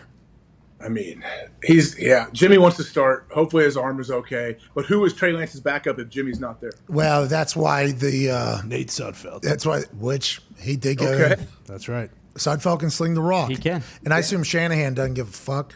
Hey, if we get a backup in, guess what we're doing? You see what we did with Jimmy G in one of the playoff games? Yeah. Remember? Threw the ball 6 fucking times. Yeah. They had old Beathard, right? That came in there and was He's dominant. in Jacksonville. Beathard. Fucking Beathard. CJ, right? Beathard, Yeah. He's in Jacksonville. Nick Mullins is down backing there too, up. I think. What if this is the stage of his career there where he's going back to being a backup again, even though he's led the team deep into the playoffs? Probably should. Yeah, that's the thing. It's NFC Championship last year, Super Bowl, 2-3 years ago? NFC Championship a couple years ago too. Yeah. It doesn't make any sense for him to be like, yeah, you know what, just went to the NFC Championship. I want to be a backup now. So they just had to re-announce the sale that's going on. Hey, by the way, still able to negotiate a trade if anybody's out there. We thought maybe Houston, but Dougie Mills, they're going to give him an opportunity with how well he performed. The Saints. Does he want to go to Houston? Is it, if they trade, is it his choice? No, it's not. Yeah, he can't really do much about it, but they've said they want to take care of him, though. They want to do right by him. Right, because Caserio was up in New England. Mm-hmm. Caserio was a part of drafting Jimmy. Maybe Caserio's like, if we can get Jimmy G, we will do that. But then that kind of goes against all their conversations about Dougie Davis Mills, who impressed everybody, right? I mean, Davis Mills impressed fucking everybody. You're cutting away from your guy potentially becoming a guy by taking Jimmy G and putting him in there because Jimmy is a made man at this point. This motherfucker's a made man. He comes into a building, he's going to start. And that's why the Niners, Trey Lance, Jimmy situation is so confusing and why all roads lead to them just cutting him. Yeah. All roads seem to lead to that. Right? If it was a trade, I think someone said the Saints earlier, but the Saints would make sense too, just because they cleared all that cap space, so they have it because they were in the running for Deshaun Watson. And then if they run into a situation like last year that just happened, where they had a great start with Jameis Winston, he gets hurt and their whole season goes to shit. Andy Dalton's there. Andy Dalton's there? Yeah. Jeez Louise. They got those new uniforms too. They got the Florida Lee on that's right. on the Looks deep V, the Florida Lee. Black helmets. Oh yeah, Hell yeah. Down there in the bayou, Drew Brees starting a pickleball league. That's right. Uh-oh. Yeah, Drew Brees maybe he made an investment into a professional pickleball program. Is he commentating I just for it bought too? some pickleball rackets. I'm pretty pumped. This is a new Pickleball's stage fun. of life here. Pickleball stage is a new stage of life. It's like a country club stage, but more athletic. Where we went on vacation, there was like 6 courts, and it looked fucking awesome. And they're also putting 6 courts in a park right by my house. I said, I'm a fucking pickleball. And you don't have to run much, I don't think. No. It's you're standing on. They It's say like ping pong, kind of tennis, kind of. It's small tennis, which is nice. Ping pong. No. Like Bigger than but ping you're standing pong. on the court. You're standing on the table. Yeah, it's not on a Do you got to table. move much? You don't have to move much, right? It's not that much. A lot of It old feels whites. like it's the size of a cock shuttle court. Okay. Badminton. What? Shuttlecock. Shuttlecock. He's A talking cock badminton. shuttle, though. I couldn't even imagine what went through your brain when he said that. You saw a What is train it? of cocks just coming by? What's a cock shuttle? Well, that's in meant your head. I shuttlecock. assume you're imagining one right now because he said shuttlecock backwards. But did you just in your head have 45 penises standing on a train that was just kind of door was opening and going back and forth? Is that what, or was it a bus? Did they hop on a bus like a shuttle to get from one? What did you think immediately upon hearing cock shuttle? Because he corrected himself and you still went, what was that? Because I think your brain was still piecing together the train of penises that was going through from one ear to the other. Well, I mean, at first, no, I did not have this in my brain of all the train of penises going from left to right. But as when you lay it out like that, then you absolutely paint a picture in my mind. All right, let me get on the cock shuttle. Did go down, talk some dick. So it is a very, I didn't know it was this small. I thought you could hit it off of walls and stuff. That's paddleball. squash. Racquetball. Yeah. It's called paddle. There's a game just like that called paddle. I thought it was the same thing. I've never played pickleball. I played that paddleball game once with you. It's very small. Paddleball is tennis court, but fenced in, right? No, Small paddleball court is fence. just it's just the. Oh, you're talking. Sorry, I was talking about racquetball. I don't know what paddleball is. Yeah, I thought pickleball was paddleball, I think, in my head. I thought they were the same thing, and then there's paddleball I played once. I assumed it was the same. There was like a hard rubber ball you played it in the winter outdoors. There's chain walls and everything. You hit off the wall and all that. Can you put that picture back up? So they're using tennis racket looking things mixed with ping pong paddles. It's like a wiffle ball kind of. And that's a tennis ball? Yeah, what is it? It's like a wiffle ball Yeah, kind it's of like thing. a wiffle ball. Yeah, a little heavier than a wiffle ball. Yeah, like a softball. So can you just blast that guy right in front of you with that Oh thing? yeah. Oh yeah. You want to be up at the net volleying when you're playing pickleball. Is there bounce? No bounce. Yeah. One bounce, is it? I mean, there's not a lot of bouncing happening. But What are the Yeah, lines? Oh, so it's like volleyball, back and forth, over, up. It's above ground. It Still, doesn't you have to bounce play. very I mean, there was high. just a fucking awesome flash deal on Amazon. You can for put a nice Prime spin Day on that it, I too. fucking took advantage of while I was watching these people play. And where do you serve? You serve from the back there, the back line? Yeah, I believe you serve from like where you would on like a tennis court. Like And you have to go cross court? Yeah. It looks like that light blue is a non-volley zone. Pop the picture up. Yeah, so you can't play the net right up there, but you can still. Oh, so you can't step in that little. Oh, really? That's what it looks like right So here. in volleyball, that would be like the 10-foot line, which is where you're trying to fucking go. You're trying to go early there. That'd be drop shot city then. I'm taking that thing straight cross court, short side, right there, right now. Is that the strategy? Yeah. That's the nuts right there. You Yep. do that shot right there. That would be the It looks like that's the shot that was being tried over here that she's returning as well. just not enough little side spin. You said you Yeah. can Pull a spin video that? of it. You said you could put a spin on that thing. Like a little. That's what when I've seen people play. They spin the hell out of that ball. And I know I would. That you wanted. Just like in ping pong. You know, how you Touch spin shot. it just like a ping pong ball. Pickleball. This is what Drew Brees is fucking owning. This league right here. Got a team. So off the serve, it has to bounce. Is it a full tennis court or is there pickleball courts? There's Pickleball pickleball courts. Yeah. So where are those at? They were when I was on vacation. There were some, and they're building some in a park right next to my house. Is this like a field hockey lacrosse thing? Like, I don't. This is getting very popular right now. Like very, Huge. very popular. Could put it at the Thunderdome. do we just put it within the court, right? Yeah. Oh yeah, you could do that. Yeah, I was even thinking. Hey, I did that, Pat. I'm currently right now building a sport court in my house, a full sport court deal with the Jordan logo on the front, and I have it lined for pickleball. But I've never played. But I was like, I feel like I'll eventually want to play, so I got it Okay. lined Nice. Outside? I assume. outdoors. I think like our knees, pickleball is a good sport for us. Oh, yeah. Yeah, my oldest brother plays a lot, and he's obsessed. I've never played, but I think it's something that I could excel at. All right, we're going to get into pickleball just like Drew Brees. Let's get to a break. 34 minutes into hour 3. Is that Ryan who plays pickleball? No, my oldest brother, Burke. Ryan, middle brother? Yeah. Your youngest? Yep. Ryan beat the fuck out of Lake Tahoe. It was nuts. It was vicious. Every morning. Yeah. He won fucking 12 rounds of Tahoe, and he won. Yeah. I mean, the inside of his arms were bleeding after he went swimming. People were talking about Tahoe being low. You know why? Because Ryan Hawk was fucking splashing water out of the lake everywhere as he was beating the shit out of that thing. What a legend. He's a good guy, dude. Good dude. Hey, I agree. I appreciate it. He and my older brother. I was the youngest of 3, so I chased them around my whole life. It doesn't kill or be killed, or just be killed. Usually. Until you get a little bit bigger and. Well, my oldest brother, I still would never mess with him, but yeah. Since your skull has become thicker than everybody else, his hands are like bear paws, and he's just quiet. Doesn't care, and his one punch, when he punches me in the arm, it like knocks me back 12 feet. He doesn't even. Hey, how about Vrabes? How about Vrabes trying me on that? Hey, that was an awesome moment. We should tell this story here before we get to a break. So, in the tent after the rounds at the American Century Championship, I'm lumbering around because my feet hurt so bad, grabbing some food, trying to figure out when we're leaving, how we're leaving, where everybody's going. There are some women and men on the driving range after the round next to the tent while I hitting more shots trying to get better for tomorrow. It's like, what are you doing? I don't know how you're doing it. So it ended up with me standing a lot near like where the water was and where the coffee was because I just wanted to see other people make decisions and then I'll go. If we're going to sit down, I'm going that way. It's a pretty far walk. If we're going to leave, I'm going that way. It's a pretty far walk. So this was a pretty good spot for me just to kind of hang. And there's a lot of people coming and talking to me. It was nice. Vrabes comes flying in. His head and neck are just straight up, fucking straight. It is fucking hilarious. It's out of a movie. What would an Ohio meathead look like? Well, you definitely just put his head and neck on top of his shoulders and it would just be like a fucking bucket is up there. Yeah, Vrabes has a bucket on the top of his head. He comes flying in afterwards and he just got done golfing. Looks like, by the way, just fucking yoked. Absolutely stacked. May or may not had a dip in, so that adds a little extra hilarious, kind of feel when he comes up. First time chatting with him, I think, in real life ever. Maybe. Oh, okay.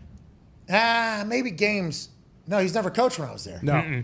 First time maybe ever I think I ever talked to him. Great conversation. Talked about golf a little bit, moved on. Asked me where I was from. I said Pittsburgh. I took a direct shot at Ohio. I said, are you like this Ohio fuck? And I asked a question, and I saw like maybe his ears perk up a little bit about me burying Ohio. He found out I was from Pittsburgh. So we're just talking, having a convo. And then out of nowhere, I see this fucking, if you're going to be a bear, be a grizzly, bear paw fucking come from his like pocket to check me on the shoulder.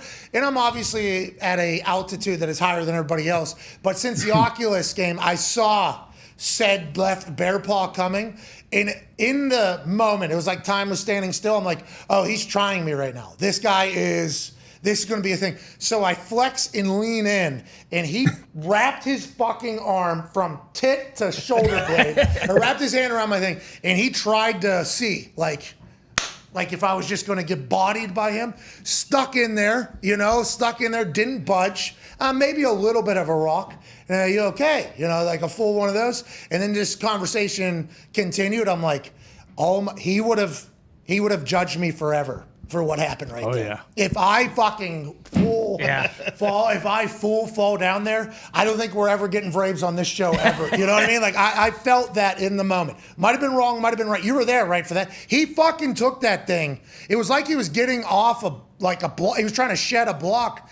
And I think we were talking about him fighting in practice and everything. And then he was like, this motherfucker's like, it felt like he was like that was my audition for whether or not Vrabes is ever going to talk to me. The most Ohio thing of all time. Was I reading the situation right or not? I feel like I passed the test there. I think he definitely would have passed. I don't think he looked at it as like a test. I think it's just kind of what he does. And you also did you got in your stance as a left tackle and showed his son, who's going to be a rookie for the Atlanta Falcons, your kick slide multiple times. Well, I let him know, like, hey, listen, I've been around the block a little bit. I know your dad's in the league. Yeah. You know, offense and defense side of the ball. He's a coach and he's a technician and everything. If you ever need any tips, fucking, hey, you see that fucking kick? I got you. I got you if you need it. And then I think Vrabes told me, you know, paws coming right to your sternum right there. And then just like what Cam Hayward did to me. Yeah. Just walked me right into a brick wall. Aiden Hutchinson, I got You got Hey, him. we picked up 15, 20 yards on Aiden Hutchinson. He ran around the hoop. Washed him down. Little did he know, we were fucking coming right inside there, pal. I don't know what to tell you, Aiden. Sorry about it. You'll learn the league someday. You'll learn the league someday. My kick slide, I had broken feet too. I'd walk 36 holes. Sore. I think you have a great kick slide. Thank you. I get made fun of by every offensive lineman I do in front of. 54 Hey, how holes, about I Vrabes' believe. son, though? That's 3 days in. Vrabes' son's a big fucking guy. He's like 6'6", whatever, big old O-lineman, played at Boston College. And I know you're just staring at him. You know how you stare at people and look at Vrabes, like in awe of them. And like, he's from Ohio. He grew up in Ohio, and Vrabes instantly born and bred. Yeah. Because he went to Boston College, and was he at New England? You know, where's this guy born and raised? I'd like to just before I speak to this guy, I would like to know exactly who I'm talking to. Is this an Ohio guy? Born and raised. Okay, so this guy's a dog. Why didn't you sign him? You know what I mean? Hey, Vrabes, what happened? Yeah. Artie got him instead. He's a big fucking guy, though. Jesus. Big guy, and he's an Ohio guy. I assume he's going to have a 15-year career. I just assume that. Probably. Yeah, it's crazy seeing him there. I used to work out with Vrabes when his kids were like my kids' age. So that's how I remember them. And then I see him now. But geez, you're not only a grown adult, you're going to the NFL. I don't want to say it, but people were saying it, so I'll say it. This is just from sources, not from my direct eyes. Sure. There was a chance at some point at the American Century Championship, Vrabes had a dip in, was smoking a cigarette, and hit a vape. Yeah. From what there was a chance. That's what people were saying. I didn't see it. I didn't see it myself. Yes. But I'm just telling you what the stories that were lingering to our group had made it. Yeah. This guy had a dip in with a cig, and then for some reason, after a shot, pulled a vape out of his pocket and hit him like almost at the same time. It's like, this guy is awesome. Yeah. This is football guy through and through. MCDC kind of took his thunder on being like, hey, you know, Vrabes is a good fucking coach. Coach of the year. This guy's the NFL coach of the fucking year. Allegedly, after each round, he would throw out an empty pack of Marlboro Light cigarettes that were bundled up that was a fresh pack at the beginning of the round. But again, can't confirm. Oh, see, I heard that was fresh pack at the back nine. Ah, okay. The stores are just getting around. Yeah, stores are getting around. Vrabes going to have to clear the air at some point. But Exactly. I would like to let other show hosts know that, you know, I don't know if you're going to pass the big mitt, is this guy a bitch or not test that Vrabes certainly delivered to me. And his pause. Yeah. Good luck, Greeny. Mike Greenberg. Hey, Vrabes. Go ahead. No, Ian Rappaport. What if he did that to Ian? He almost did, right? At that one practice. Yeah. Get him off the fucking field. Isn't that what he said? Yeah. Gave him a noogie. Oh, what a guy. All right, let's get to a break. We'll be back on the other side. We'll answer some phone calls and wrap up this Thursday, July 21st. Congrats to Kyler. Yeah. Baby Kyler. Congrats to Kyle Rudolph. Congrats to the Bengals selling sponsorships, doing business. Yeah. What? Who knew? New era. Oh, they're doing business. They get a name?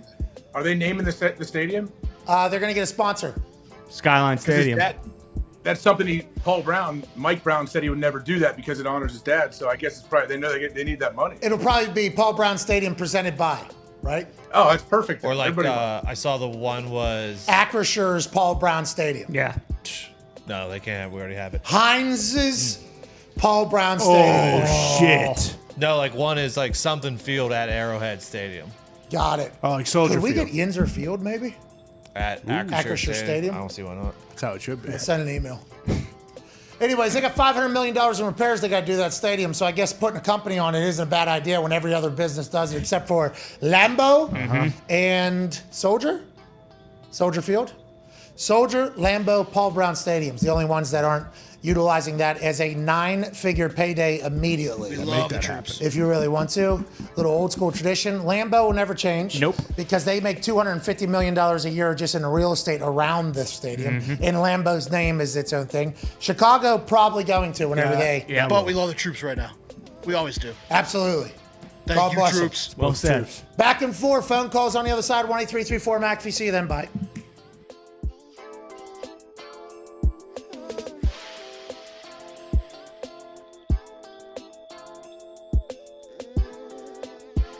We had my knee all night for this.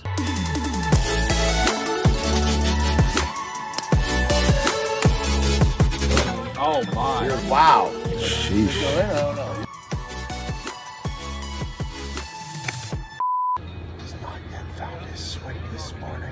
Look at him. Are you fucking whispering right now? The Miz. By the way, love the show, Pat. Hey, I appreciate you, man. You weren't talking to me. Hey, when you get sick of it, we understand. I don't like it because you hit a nice straight shot and it's like a small half swing. Annoying. Let me show you how it's done, okay? Because you line up your ball. See, you have that little line there. I can't do it like this. Go like this. You look at it, check it out. You take a couple practice strokes, and then you just put the ball in the hole, like that. Easy game. It is an easy game. It was just a bit off. And there you go. That easy, guys. So after Tahoe, are you going pro? There it is. It's in the hole. Don't turn it on.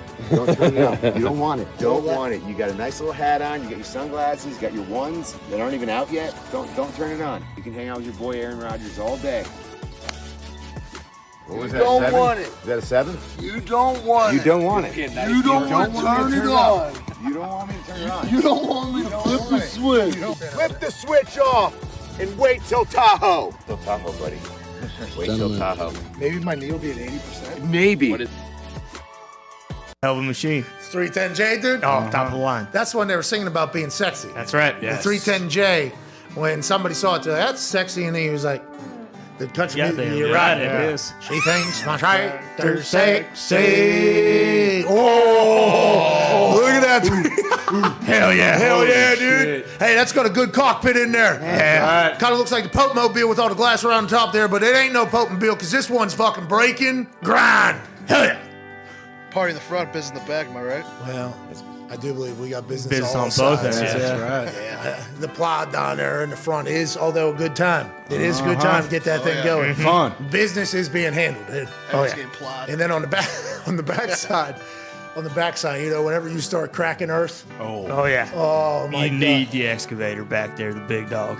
And you know the thing about the seat on this 310J, it turns. Yeah. So it's always in the front. You know, whatever you're working on, business can be on the front, both sides. That's right. Controls all around. We worried about those front tires? No, not at that's all. how they roll. No, they survive anything. Those are standard Deere backhoe tires. Look at the back Someone like you tires, might be worried Foxy. about Yeah, exactly. Foxy. I'm just asking questions. Foxy, it ain't about the front wheels. It's always about the back. That's right. All right, because these rear wheel powered vehicles that you would never Yeah, understand. you don't know anything about that, Foxy. You have no I idea. would not know. Wake up. I got friends that know. I don't know. Listen, when you're drifting gears, okay, on a rear wheel, especially if they're 600 some ponies, you got to watch for like any, you know, plot holes or debris. Of course. Because you can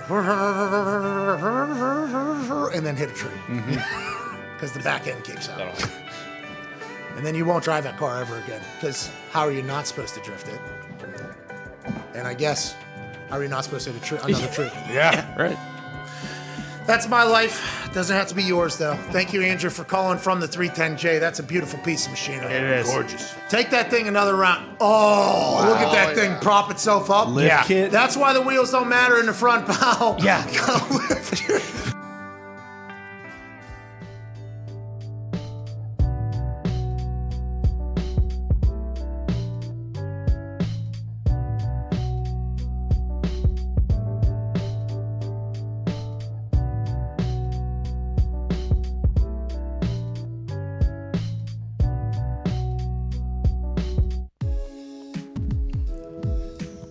Welcome back to the show. I just found out that there's maybe an action figure of me coming out. Let's go. pretty cool. WWE? Yeah, I guess. I mean, I feel like that.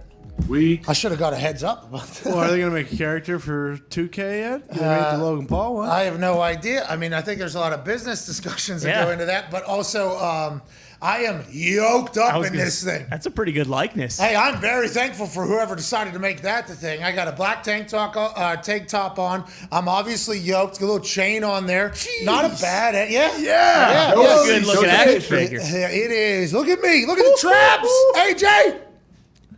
Is this a bit or is this real? Real. It's just debuted, I guess, at San Diego's Comic-Con or something like that. Look at you, man. Look at your shoulder capsules. You look good. Yo. Thank you. What's going on with the little thigh gap there, though? You know, that's... Ooh. What is What's so funny? I didn't even notice it. I didn't notice it until you said it. I think action figures have to. Yeah, you so have they to can so walk. that you can do the kick and whatnot. Can my knee bend and do a kick there? Oh, yeah, probably. For sure. Okay, perfect. Put your nuts on your shoulders in the goddamn action figure. What are we doing here? Jesus. I would like to let everybody know I'm very, very honored that this has happened. Okay, this is sweet. This is awesome. Well, my legs have not. It's action figures. It's action figures. Exactly. It's action figure. You got to do it. That's pretty cool. Hey, pretty cool. Really cool. You got chain accessories? Huh? Different chain accessories? Oh, yeah. So now I know what I have to wear at SummerSlam, huh? Now that it's a... True. Yeah. Yeah, they made the decision for you. Kind of messed It's up. your uniform. What do you wear? Yeah. Are you gonna put the sparkles on again? Well, that's WrestleMania. That's a little WrestleMania shine. SummerSlam, big deal. Stadium, Nashville, Tennessee. Maybe just one. Like a cool little So summer I come out color. maybe with jorts on instead. It is summer. There it is. For real. Hey, Pat. Have you given any thought? What if you're about to finish him off? Baron Corbin, boom, you're gonna finish him. Kid Rock comes from under the ring and bashed you in the head with a chair. It's Nashville would be a guitar first and foremost. First of all, Kid Rock would take that rocket that he rode to space. Thank you. Yeah. Right into the middle of the ring. And as soon as he did that, we'd all be disqualified because we'd be mind blown. Okay, so none of us would be able to finish. And I don't know if Kid Rock's going to hit me with a chair, but I wouldn't be surprised if fucking Happy Corbin doesn't try to do something disgusting rad like that. fuck. All right, let's get to the phones. The 5 Energy phone line. Let's go to Kim in New Mexico. Kim, what's going on? I'm having a great day. I That's- just wanted that's to good. ask a question. I think if the quarterback's number one position, your O-line's number two, and then your kicking team probably three. Bingo. But Kim do you knows think football. in the future a kicker could win MVP? Kim? Given that Kim, games are so close? Kim, I am pumped that you're having a great day, and I don't want to be the bearer of bad news. I don't think in the totem pole of positions we're anywhere near number 3, but I do like where your head's at, and I hope you can go on to represent and be the agent of kickers and punters everywhere, and maybe get an ESPY vote, so maybe Justin Tucker stood a chance. Nobody other than a quarterback wins the MVP, so I'm not sure a punter or kicker is going to get it. If a kicker makes like 250 field goals in a year, That's there true. might be a chance. Yeah, 8 field goals a game probably. If the kicker or punter is also the starting quarterback, Ooh, There you go. there it and is. good, and also good at punting, maybe that becomes the time. Maybe Arch Manning punts for whatever team he gets drafted to, and he plays quarterback at a high level, then a punter or a kicker will be an MVP. It has been a quarterback or running back every single year since 1986 when the aforementioned LT, Lawrence Taylor, won it in 1986. So 34 years it has been 2 positions. Yep, but game But, changer. Never AJ, but maybe, huh? But realistically, a kicker could win the Super Bowl MVP. They had a monster game. Could. yeah. Absolutely could. Wait, in 1982, did a kicker win the Yawn? Mark Mosley? Probably play another position, but whatever the case, fucking Mark, double M, legend. Yeah, what if the Ravens lose Lamar Jackson and Justin Tucker gets under center? I feel it's possible. He is, I don't know if he's built. Yeah, He is a little thin. I don't know if he's big enough to play quarterback. I don't know how he hits the ball so fucking far with how thin he is, to be honest. That's a modern wonder for me on how Justin Tucker's able to hit the ball so Is it like far. golfers? Is it the torque? He creates torque somehow? Yeah, but normally, like, you think, like, designated hitters are all pretty big motherfuckers. Like, to move an object real far, like, you have to have some... I feel like you have to have some ass behind you. Tucker's like one of the most physically fit. Robbie Gould too, super physically fit. But Robbie Gould isn't known for like banging 66 yarders or 67 yarders like that. It's really what Justin Tucker has accomplished is amazing. To be honest with you, Janikowski, he was big. Mosley was kicker. Yep, He got he it. won the MVP. Strike shortened season, 9 games. He hit everything. Scab? No, he wasn't a scab. dog. It wasn't a scab, right? No. Okay. If they're giving the MVP to a scab. Jeez. Tough league. Footsteps Falco almost got it. Yeah. Tough year for that league. He's just guy. Falco was a fucking player. He was a player. Led in the playoffs. Quicksand. Can't believe they flipped his truck. They were pissed, dude. It was bad business. Bullshit. Bad business. I heard those scab stories back in the day, from some people who trickled down. These guys are ruining our lives, these fucking pieces of shit. It's like, well, what are they doing to ruin your lives? Well, we don't have any money, we don't have anywhere to live. It's like, well, Shane Falco was on a boat. He had nowhere to live either. He did cleaning it. And he's nowhere near as good as you guys are. So as soon as you guys get it figured out, guess what? You're right back in it. That's right. That's like the refs. Remember when the refs were doing that little holdout thing and they had the shitty-ass refs? That was great leverage. That was great leverage from those. Mary game. Yeah, that was the Packers Seattle. Were you there, AJ? Yeah, that ended. Us getting beaten that Fail Mary game ended the ref strike. They brought it right back. Hey, you were there for that? I was on the team, yeah. What was the locker room?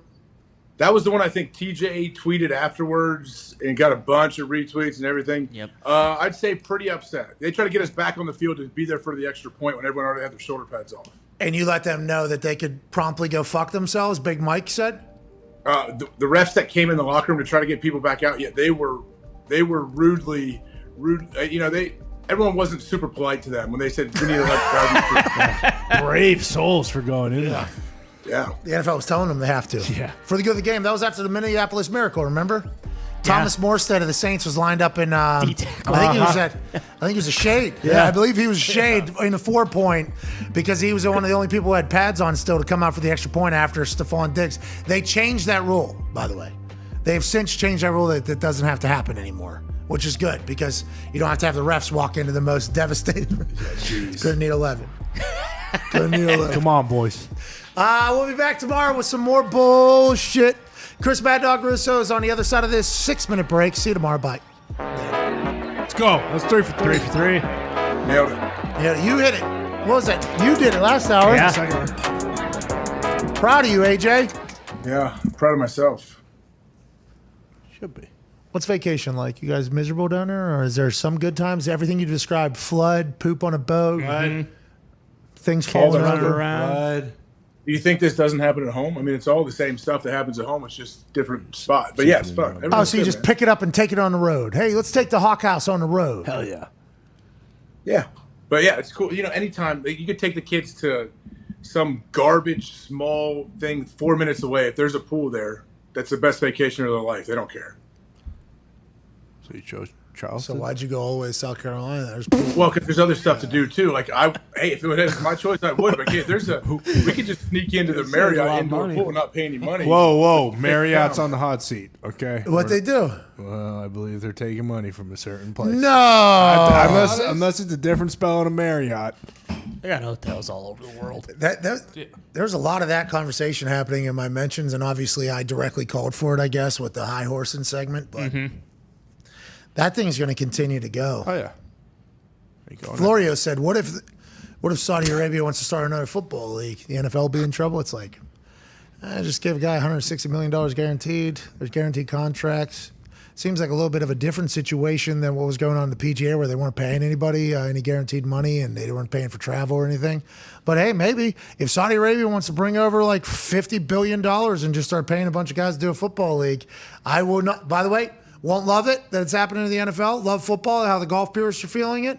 But if a player gets $1 billion to go play a kid's game, it's going to be hard for me to get mad at him. Going to be hard for me to get mad at him, AJ Hawk.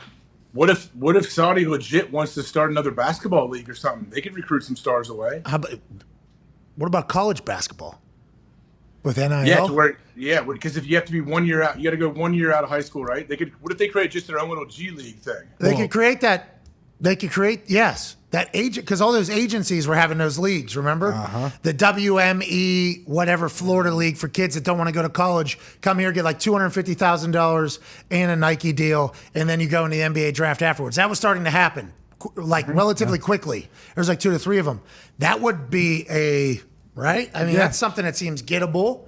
If you're a league that isn't actually, or a situation where the players aren't benefiting from it. That is something that pot could definitely go into and change the game completely. Yeah, overtime started a league, I believe, and it was like 8 or 10 teams, and every player got 500,000 or something up to that. And then the G League has already taken guys from college basketball. There was like 4 or 5 dudes drafted in this year's draft who were G League players. It just come out that these teams that they're forming, Live Golf has the team sports event.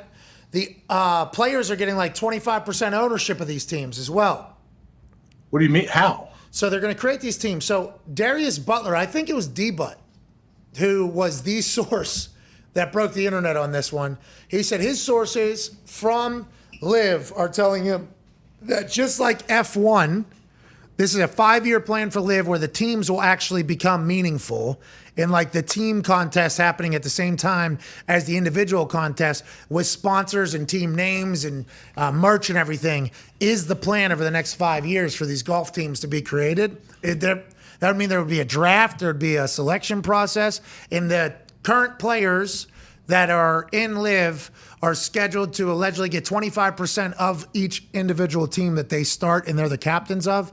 So if these teams can somehow become a profitable venture, you're talking about ownership in teams in golf, if golf can ever become an actual team sport. That seems like quite an upside for a lot of guys as well, long term, as opposed to just the short term signing bonuses that they're getting as well. I don't know how you can blame any of these guys for taking these deals that are being offered to them, honestly. Have any of those guys we talked about yesterday, I think, have any of them become official that they're going over? No. Like Calm Chomp and Henrik Stenson, he's official, right? That's official, yeah. But It is official? I know he's officially removed from the Ryder Cup. No, he's official. It's official. he's over there. I didn't ask Nosti this. Or Koltsky. Gravy. Goes with the sleaze. I didn't ask him this, and it was a miss on my part, but he's saying, these guys are tearing apart the PGA or whatever. The PGA was the one that said if you go play there, you can't play here, right? Yeah. Yeah, they banned him. When Greg Norman from the jump has said this is a supplement to the PGA, I want you to be able to play both. And the PGA's like, no, absolutely not. Should have brought that up to Colt. I missed that. Yeah. The 3M Open started today. 3M? Mm-hmm. What do they sell? A lot of fucking Saudi money in 3M. Saudi shit. Whoa, whoa, whoa, whoa, whoa, That's whoa, right. whoa, whoa, whoa, whoa, They whoa. were dead center on that graphic we pulled up the other day. Yeah, it was. I do remember it sticking out. Interesting. I don't think it was dead center. No, it was lower left. Lower left. Right by Marriott. But, you get it. Hey, how many movies that we have watched have some Saudi money in the backing of? Too many. Don't even. Fast That's and what I'm worried Furious was about. filmed there. Don't. I mean, Disney. won't. Every Disney movie you've ever seen. Let's not bring it up. I haven't seen a Disney movie, so we're okay there. But That's other not ones, true. I'm saying. I love those people. That's publicly traded. That's in the stock market. What do you want these companies to do? They're not getting exact cash from it. It's stocks. It's an investment to see how we'll do in the future. It's like, oh, so they're not benefiting from that at all? So you're telling me these companies aren't benefiting? The people that are working at the company or the companies themselves aren't benefiting from a $1.1 billion investment into their stock? You don't think there's bonuses that are taking place and access to things and run a fund of money and everything that's going on? You don't think... Oh, okay, you're right. And only those people are the ones that are allowed to take the money, right? Oh, that sounds pretty convenient because since beginning of time, it felt like those were the only people that had money. So you're going to bat for them. Oh, okay. Bah, bah. It never, I'm not doing it again. Everybody knows where we're at. Okay? Yeah, everybody knows where we're at. Everybody knows where we're at. Let's get out of here. We got a Feel Good Friday coming tomorrow. Big giveaway. Let's go. Here we go. Hey, how about this week back after vacation? Feels good. AJ's on another one, obviously, but Yeah. the week back off of vacation just felt very good. Yes. Awesome. Training camp starts next week. Oh, wow. We are there. We made it. How many days? 49 days. Exactly 7 weeks. It's pretty. No, we'll be in Thunderdome before then. Yeah. Where's SmackDown tomorrow? Bean time. What? Why is it called that? Well, We know. I watched that last night for the first time since it happening live. I just watched it back. I've been doing that a little bit. Normally, I try not to watch anything from the show because I'm with me enough. I don't want to fucking hear any more of it. And it's like, in the moment, it felt like a good time. I don't want to go back and judge anything we got going on. Let's just look to the next show and keep it moving. These last few weeks, I've gone back and looked at some clips, and I'm like, Jesus Christ. Yeah. Hey, flicking bean. I mean, just. I had a little bit of a volley in my head. Like, oh, man, should I let this one go? Is there actual reason behind it? Like, I'm sure. I think we all thought we were getting an actual answer from you. That's why whenever you come in, boom. Yeah, well, I was trying to think of an actual one, and then I just... Baked beans. Yeah, Boston baked beans. Of course. Just like we thought. All right, so we'll be in Boston baked flicking beans tomorrow night. That's a haul, dude. That's a haul over there. Flying over there's a long way. Yeah. Yeah. Wait, so then the following weekend you have Nashville. Friday Night SmackDown, Atlanta. Saturday, other thing? What? Atlanta Friday Night SmackDown, Nashville Saturday, SummerSlam. Jeez. All roads lead to Nashville, Tennessee. Hell yeah. Let's go. Brock Do you know Lesnar. when your match is? Huh? Do you have any idea when your match is in the night? No, and I don't even know how that's decided. That's At decided night of. At WrestleMania, we were at a much different, like a day before when we were supposed to go, I think was different than what it ended up being. Unless I wasn't paying attention close enough, but I thought we were going at a much different time than what we ended up going. So I don't know. I have no idea. I'm excited to walk out there though. Hell yeah. It's going to be unbelievable. How we doing, Nissan Stadium? It's going to be a long walk in that stadium. Yeah, it is. Goddamn right.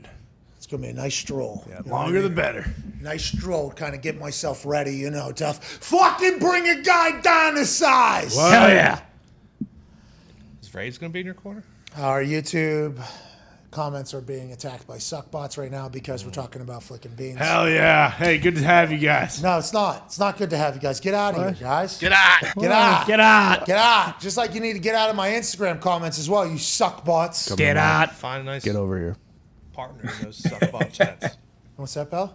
Probably find a nice partner in one of those suckbot chats. Whatever the case, don't click on any links they're sending you. Because those suckbots are about to suck the life out of your bank account. Uh-huh. Careful. Stay away, Lambda. Lambda's not a suckbot. Yeah, She's Sweet like a- Blake is. Lambda's like a hug bot. Yeah. Lamb's True. got to get relief somehow. You think Lambda's just... He's getting sucked off by the suckbots. Yeah. Army of suckbots. Yeah. That's unbelievable. Well, I shouldn't put gender on Lambda. That's on me. You did gender assign. That was crazy, Sorry, Tony. them probably getting sucked off by suckbots. Do you think all these suckbots, do you think Lambda's potentially a cult leader? And all these Yes. suckbots are just in the... Now we're talking. And all roads, just like the Nexium, lead back to getting both... what's that? They do the cows? Brands. Yeah. Branded and fucked by Lambda. You think Lambda's running all the suckbots? Certainly Lambda possible. Koresh. Wow. It's got a ring to it. There's women in suckbots. The Lambda Davidians. Yeah. Boom. Boom. Boom. Holy shit. All right, let's get out of here. This show sucks. See you guys tomorrow. Thank you all so much. You are the best. Great work back there, Mitt. Hey, good job, Good boys. work, Zito.